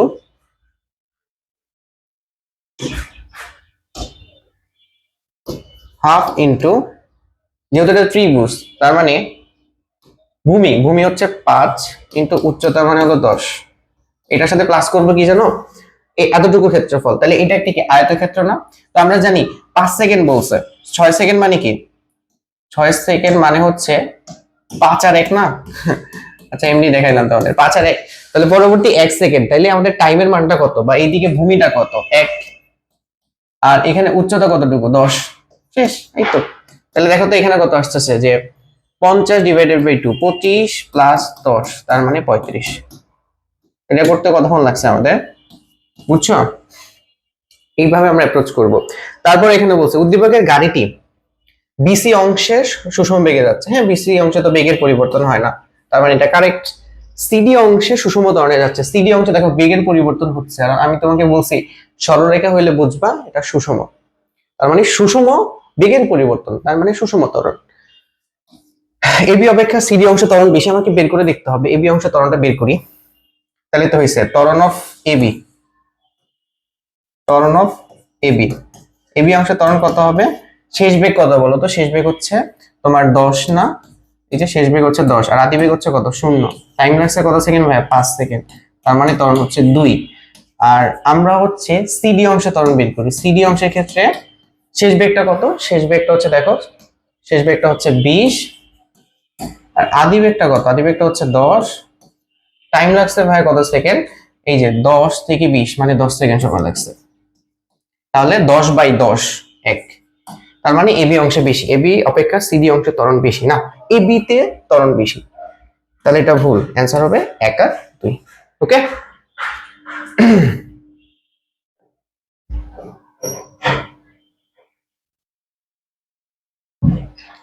এবার হচ্ছে আসো যে আমাদের নেক্সট কোয়েশ্চেন। এটার মধ্যে আমরা, এটা 8 নম্বর টপিক হবে। হ্যাঁ, এটা হচ্ছে পরন্ত বস্তু সূত্র। ঠিক আছে, পরন্ত বস্তু সূত্রগুলো দিয়ে ম্যাথগুলো আমরা করবো, এই টাইপের মধ্যে পড়ছে। একটু খেয়াল করো, আমাকে 7 নম্বর কোশ্চেনে বলছে এত কিলোমিটার/আওয়ার বেগে একটি বলকে খাড়া উপরের দিকে ছোড়া হলে বলটি কত উপরে উঠবে। ওকে, তো এখানে তোমরা ফর্মুলা দিয়ে করা যায়। তোমরা ফর্মুলা দিয়ে অ্যাপ্রোচ করবা ভাই, তোমরা কি করবা, এখানে তো কোনোভাবে টাইমের কথা বলে নাই, বলছে দেখো তো না, তাহলে তুমি ফর্মুলা ইউজ করবে এটা, যে v square u square minus 2gh, তাই না? কেন? কারণ উপরের দিকে নিক্ষেপ করছি, সেখান থেকে দেখো তো কি লেখা যায়, আদি বেগ তো শেষ বেগ তো 0 না, উপরের দিকে নিক্ষেপ করলে শেষ বেগ 0, তার মানে লেখা যায় দেখো কত, you square equal two 2gh। একটাকে এই পাশে নিয়ে আসলে এখান থেকে দেখো ইউ স্কোয়ার বাই হচ্ছে 2g, এটা হচ্ছে সেই এইচ ম্যাক্স এর ফর্মুলা। এইচ ম্যাক্স মানে সর্বোচ্চ কত উচ্চতায় উঠবে, এটা একবারে, এটা কতবার আসছে দেখো তো, অনেকবার, এটা প্রচুর, মানে এটা খুবই important. This is very very important, মানে এটা অনেক বেশি ইম্পর্টেন্ট, এটা পরীক্ষায় আসার মতো একটা ম্যাথ। তো এই শর্টকাটটা সবসময় তোমরা ইউজ করবা, এই শর্টকাটটা সবসময় ইউজ করবা, ইউ স্কোয়ার বাই হচ্ছে 2g। এখন মানটা বসায় দাও, এটাকে আমরা প্রথমে আদি বেগ 140 এর কত দিয়ে ভাগ করবো বলো, মিটার পার সেকেন্ডে নেওয়ার জন্য 3.6, 40 আসে, তার মানে 40 স্কোয়ার ডিভাইডেড বাই 2 ইন্টু 9.8, 81.63। বুঝছো? এই যে খুবই সহজ। এবার দেখো, একটি বস্তুকে জি বেগে খাড়া উপরের দিকে নিক্ষেপ করলে উহা কত উপরে উঠবে, আরো সহজ এটা।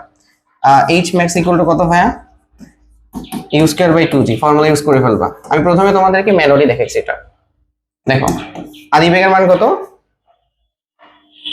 একটি বস্তুকে জি বেগে, তার মানে ইউ এর মানটাই হচ্ছে ভাইয়া জি, তার মানে জি স্কয়ার ডিভাইডেড বাই 2 ইনটু জি। দেখো জি জি কাটা যায়, তাহলে থাকে কত, জি বাই 2। তার মানে জি এর মান হচ্ছে কত, এই 9.8, তার মানে 4.9 মিটার।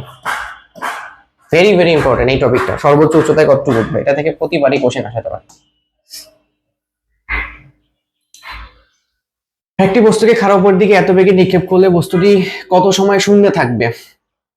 একটি বস্তুকে খাড়া উপরের দিকে এত বেগে নিক্ষেপ করলে বস্তুটি কত সময় শূন্যে থাকবে। তার মানে এটাকে আমরা বলতে পারি, এটাকে এই যে শূন্যে থাকবে, কত সময় শূন্যে থাকবে, এটাকে আমরা বলি হচ্ছে তার বিচরণ কাল ভাইয়া, বিচরণ কাল। খুব ইম্পর্টেন্ট, এই কয়েকটা ফর্মুলা লিখে দিব, এগুলো কাছে রাখবে। বিচরণ কাল টি ইকুয়াল টু হচ্ছে, মনে রাখবা সবসময় যে উত্থান কাল, আচ্ছা একটু ক্লিয়ার করে লিখে দিই, বিচরণ কাল মনে রাখবা যে টি ইকুয়াল টু হচ্ছে কত, 2u/g। ওকে, মানে উঠতে নামতে কতটুকু সময় লাগে। আর এইটাও মনে রাখবা যে উত্থান কাল ইকুয়াল টু পতন কাল।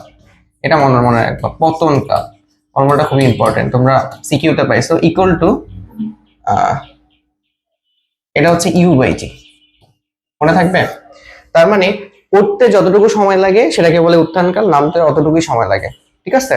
আর এটাকে বলে বিচরণকাল, মানে উঠতে নামতে টোটাল কতটুকু সময় লাগছে। তার মানে কি, বিচরণকালের মধ্যে উত্থানকাল প্লাস পতনকাল, সো দুইটাকে যোগ করলে 2u/g পাওয়া যায়।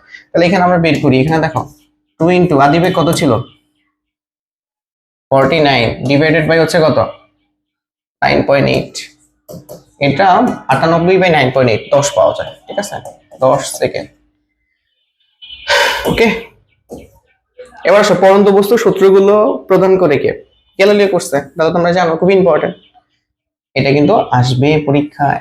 এবার আসো পরে 61, একটি মুক্তভাবে পরন্ত বস্তু 5 সেকেন্ডে, আচ্ছা এটা কয় নম্বর টপিক, এটা কিন্তু আমার 8 নম্বর টপিক ছিল। হ্যাঁ, একটি মুক্তভাবে পরন্ত বস্তু 5 সেকেন্ডে 25 মিটার দূরত্ব অতিক্রম করে, ষষ্ঠ সেকেন্ডে অতিক্রান্ত দূরত্ব কত, মানে হলো দূরত্ব কত যাবে। এইটা যদি তুমি ম্যানুয়ালি করতে চাও তোমার এক্সাম শেষ হয়ে যাবে। সো আমি তোমাকে একটা শর্ট ট্রিক্স এর মাধ্যমে দেখাবো, খুবই ইম্পর্টেন্ট শর্ট ট্রিক্স, এই জিনিসগুলোই তোমাকে কাজে লাগবে। শর্টকাট বা শর্ট ট্রিক্স যেটাই বলো, শর্টকাটটা হচ্ছে কি ভাই, যে প্রথম 5 সেকেন্ড, তাই না, প্রথম 5 সেকেন্ডটাকে, এটাকে আমরা বলতেছি t1, এত মিটার অতিক্রম করছে, এটাকে বলতেছি h1। ওকে, ষষ্ঠ সেকেন্ড, ষষ্ঠ মানে এটাকে আমরা t2 ধরে নিব। হ্যাঁ, আর যে অতিক্রান্ত দূরত্ব এটাকে আমরা ধরে নিব কত, এটাকে আমরা ধরে নিব হচ্ছে h2। ফর্মুলা হচ্ছে এরকম যে h2/h1 ইকুয়াল টু হচ্ছে কত, t2 স্কয়ার বাই হচ্ছে t1 স্কয়ার। এটা কই থেকে পাইছি বলো তো, তোমাদের মনে আছে কিনা এরকম একটা ফর্মুলা জেনারেট করা যায়, যে আমরা জানি যে মুক্তভাবে পরন্ত বস্তু যে দূরত্ব অতিক্রম করে তা সময়ের বর্গের সমানুপাতিক। তো সেখানে একটা কনস্ট্যান্ট এনে আমরা একটা ফর্মুলা এখানে জেনারেট করছি, ঠিক আছে। আমি একটু দেখাই দিই তোমাদের যারা এটা পারবা না, ক্লাসটা যদিও অনেক বেশি লেন্থি হয়ে যাচ্ছে, বাট লেন্থি থেকে বেশি ইম্পর্টেন্ট করে তুমি একটা জিনিস পড়তেছো, এটা ভালোভাবে শিখবা। আমরা কি জানি যে ভাইয়া এইচ সমানুপাতিক হচ্ছে টি স্কয়ার, তাই না, মনে আছে। পরন্ত বস্তু তৃতীয় সূত্র, যে মুক্তভাবে পরন্ত কোনো বস্তু যে দূরত্ব অতিক্রম করে সেটা সময়ের বর্গের সমানুপাতিক। এখান থেকে দেখো লেখা যায় এইচ ইকুয়াল টু কে টি স্কয়ার লেখা যায়। তো তুমি এটাকে দেখো h1 কে t1 স্কয়ার লেখা যায়, h2 কে t2 স্কয়ার লেখা যায়, তাই না। এখান থেকে ভাগ করে দাও তো, h2 ডিভাইডেড বাই h1, তাহলে দেখো তো কে কে কাটা যাবে না, তাহলে থাকবে কত, t2 square divided by t1 square. এটা হচ্ছে সেই তোমার সেই ফর্মুলা।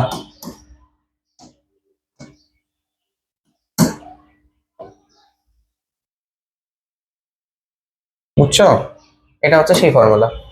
এবার আসো আমরা ওইখানে সলভ করে আসি। এখন দেখো আমরা h2 বের করি,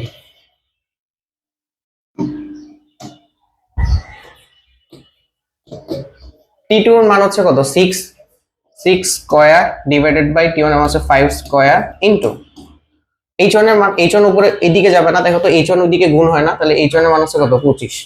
h1টা নিচের থেকে ওই পাশে গেলে গুণ হবে না, 25 হয়। তো কাটাকাটি করো, 25 25 কাটা 36। এখন অ্যান্সার কি তোমার 36? না, অ্যান্সার তোমার 36 না। এখানে আমাকে বলছে যে ষষ্ঠ সেকেন্ডে, বলে নাই 6 সেকেন্ডে অতিক্রান্ত দূরত্ব কত। খুব ইম্পর্টেন্ট। ষষ্ঠ সেকেন্ড আমি তোমাদের এরকম একটা এমসিকিউ অলরেডি করাইছি। চতুর্থ সেকেন্ড মানে ওটা একটা সেকেন্ড, মানে ওটা 4 নাম্বার সেকেন্ড। ও হচ্ছে একটা সেকেন্ড, যেটা হচ্ছে 4 নাম্বার সেকেন্ড। ষষ্ঠ সেকেন্ড ও কিন্তু 6 সেকেন্ড না। 6 সেকেন্ড মানে 0 থেকে 6। ষষ্ঠ সেকেন্ড মানে ওই 1 সেকেন্ডটা। তাহলে 5 সেকেন্ডে অতিক্রান্ত দূরত্ব হলো 25, 6 সেকেন্ডে অতিক্রান্ত দূরত্ব হলো 36। তাহলে 6 সেকেন্ডে কত হবে? তুমি ওই যে 6 সেকেন্ড অতিক্রান্ত দূরত্ব মাইনাস 5 সেকেন্ড অতিক্রান্ত দূরত্ব, এটা বাদ দিতে হবে। তাহলে কত আসবে? 11 মিটার। অনেকে এটা 36 দাগে আসবে, বাট অ্যান্সার হচ্ছে ভাই 11। ক্লিয়ার করতে পারছি ব্যাপারটা? মাথায় রাখবে এটা। মুক্তভাবে পড়ন্ত বস্তু 1 সেকেন্ডে 4 মিটার দূরত্ব অতিক্রম করে। তার মানে এটা হচ্ছে T1, এটা হচ্ছে H1। অতিক্রম করলে 5 সেকেন্ড পর কত দূরত্ব অতিক্রম করবে? এটা হলো T2। আর আমাকে বের করতে হবে H2। ফর্মুলা একবারে বসায় দিই। H2 ইকুয়াল টু হচ্ছে কত? T2 square divided by T1 square into হচ্ছে H1। T2 এর মান কত? 5 স্কয়ার, T1 এর মান ছিল 1 স্কয়ার ইনটু H1 এর মান হচ্ছে 4। দেখো 25 আর 4 100। তাহলে এখানে কিন্তু বলে না, এখানে দেখো 5 সেকেন্ডে, সো এটা টোটাল মানটাই হবে। এখানে বলা নেই 5 সেকেন্ডে, তাহলে আবার বিয়োগ করা লাগতো। বুঝছো? অ্যান্সার কত হবে ভাই? 100 মিটার। সো এই সকল ব্যাপারগুলো একটু ক্লিয়ারিফাই থাকা লাগবে। এবার আসো, বিজ্ঞানী গ্যালিলিও এর পরন্ত বস্তুর সূত্রগুলো নিচের কোন শর্তগুলো মেনে চলে? গ্যালিলিওর পরন্ত বস্তুর সূত্র কোন শর্তগুলো মেনে চলে? স্থির অবস্থা থেকে বস্তুগুলো পড়তে হবে, এটা কারেক্ট। আমরা যারা গ্যালিলিওর ফর্মুলাগুলো মুখস্থ তারা জানে স্থির অবস্থা থেকেই সবগুলো ফেলতে হয়। একই উচ্চতা থেকে বস্তুগুলো পড়তে হবে, এটাও কারেক্ট। বস্তুগুলো মুক্তভাবে পড়তে হবে, এটাও কারেক্ট। কোনো বাধা দেওয়া যাবে না, ঠিক আছে? সো আনসার হবে কোনটা? তিনটাই। ওকে, এবার আসো আমরা পরবর্তী কোয়েশ্চেন 64-65 বলছে 2 কেজি ভরের একটি স্থির বস্তুকে উপর থেকে ছেড়ে দিলে 3 সেকেন্ডে 36 মিটার পথ অতিক্রম করে, বস্তুটির ত্বরণ কত? ওকে, ভালো একটা কোয়েশ্চেন। 2 কেজি ভরের একটা বস্তু স্থির বস্তুকে উপর থেকে ছেড়ে দিলে 3 সেকেন্ডে 36 মিটার পথ অতিক্রম করে। এখানে কোয়েশ্চেনটা একটু খেয়াল করো। যখন এইরকম কোয়েশ্চেন তোমার দেওয়া থাকবে, দুইটা জিনিস হয় কি ভাই, যে উপর থেকে কোনো একটা বস্তুকে ছেড়ে দিছি, তাহলে এখানে যদি আমি ধরি ঘর্ষণ নাই, প্রবাহী ঘর্ষণ যদি না থাকে, তাহলে কি হবে? 9.8 ত্বরণের নিচে নামার কথা। অথবা ঘর্ষণ যদি থাকে তাহলে তার থেকে কম ত্বরণের নিচে নামার কথা। এই জন্য আগে আমি বের করে নিব এটা কি আসলে 9.8 নাকি তার থেকে কম। ঠিক আছে, এখানে কিন্তু কিছু বলা নাই, বাট একটা হিন্ট দেওয়া আছে। ওই অ্যানালাইসিস করলেই বুঝতে পারবা ত্বরণটা কি 9.8 ছিল নাকি কম ছিল। তো আমরা এখান থেকে করে নিয়ে গেলে ছেড়ে দিলে স্থির বস্তুকে, তাহলে আদি একটা কত? 0। ছেড়ে দিলে 3 সেকেন্ডে, টি এর মান হচ্ছে 3, 36 মিটার দ্রুত অতিক্রম করে, এটা এইচ এর মান। এখান থেকে আমরা বের করে নিই। তাহলে ফর্মুলা বসাও, যে কোথায় বসাবা? এখানে বসা দাও যে h equal to ut plus half gt square. G কেন ইউজ করলাম না?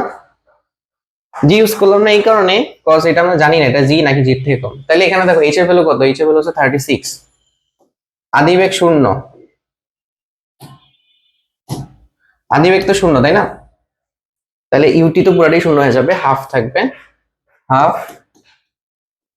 এ। টি এর মান হচ্ছে কত ভাই? টি এর মান হচ্ছে 3, তার মানে 9 হয়ে যাবে, তাই না?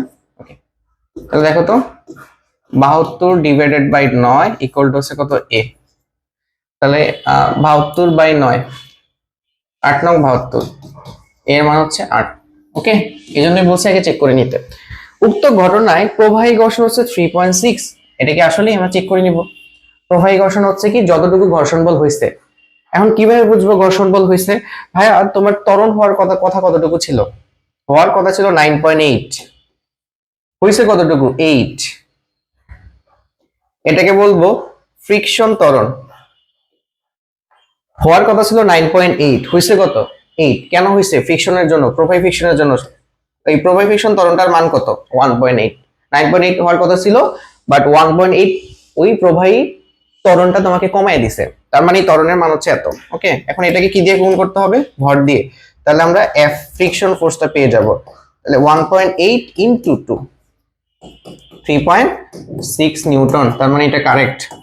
6 সেকেন্ড অতিক্রান্ত দূরত্ব হচ্ছে 72। এটা একটা বাচ্চা করতে পারবে। দেখো এটা না করেও অ্যান্সার করা যায়। 3 সেকেন্ডে যদি ভাই 36 মিটার হয়, 6 সেকেন্ডে কি 72 মিটার হবে? তুমি কি দিয়ে করবা? এটা দিয়ে করো। h2 ইকুয়াল টু আছে কত? t2 square t1 square into h1, এটা দিয়ে করে ফেলো। দেখো জীবনও হবে না এটা, কারণ এটা তো ডাবল হওয়ার তো কথা না, যে আমাদের স্মরণের সাথে কি সময় সম্পর্ক সমানুপাতিক, তাইলে এটা ডাবল হইতো, কিন্তু বর্গের সমানুপাতিক, তাহলে তো ডাবল হবে না। আমরা তাও বের করে দেখাইতেছি। t1 এর ভ্যালু কত হয়? t1 হচ্ছে 3 স্কয়ার, t2 হলো 6 স্কয়ার, আর h1 হচ্ছে কত? 36 ছিল না? 36। তাহলে দেখো কত আসতেছে, 36 ইন্টু 36 ডিভাইডেড বাই 9।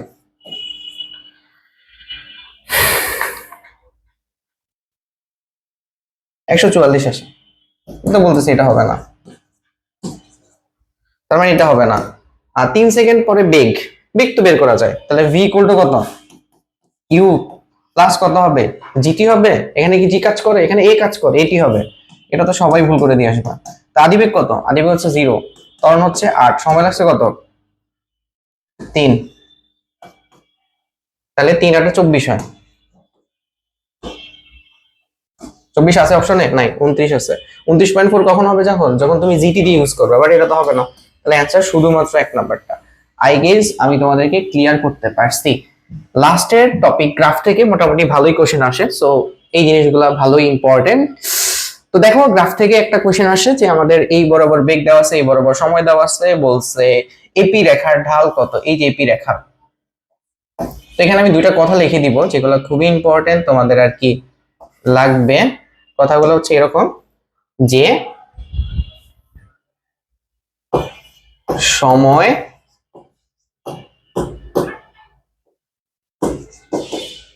বেগের রেখার যে ঢাল হবে, সময় বেগের যে লেখচিত্র আছে না, লেখচিত্র না বলে আমি এটা গ্রাফও বলবো, সমস্যা কি? সো গ্রাফে, সময় বেগের গ্রাফে রেখার ঢালটাই হচ্ছে কি? ত্বরণ। নাম্বার 1। নাম্বার 2, সময়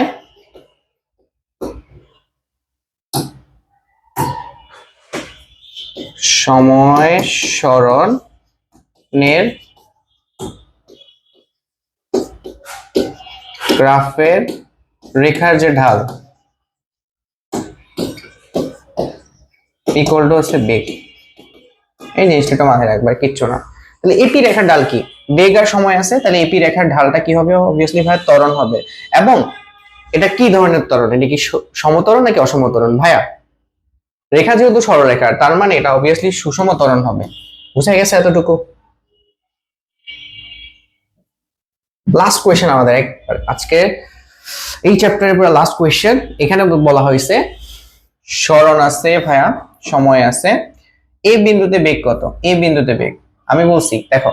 তাহলে এই যে গ্রাফটা আছে, গ্রাফ কিন্তু এটা, অ্যাকচুয়াল গ্রাফ কিন্তু এটা, ওকে? তাহলে এই যে গ্রাফ আঁকছি, এই গ্রাফের যে কোনো বিন্দুতে যদি আমরা ঢাল বের করি, যেহেতু এটা কার গ্রাফ? সরণ আর সময় গ্রাফ। সরণ আর সময় থাকলে তার রেখার ঢালটা কি হয়? বেগ হয়।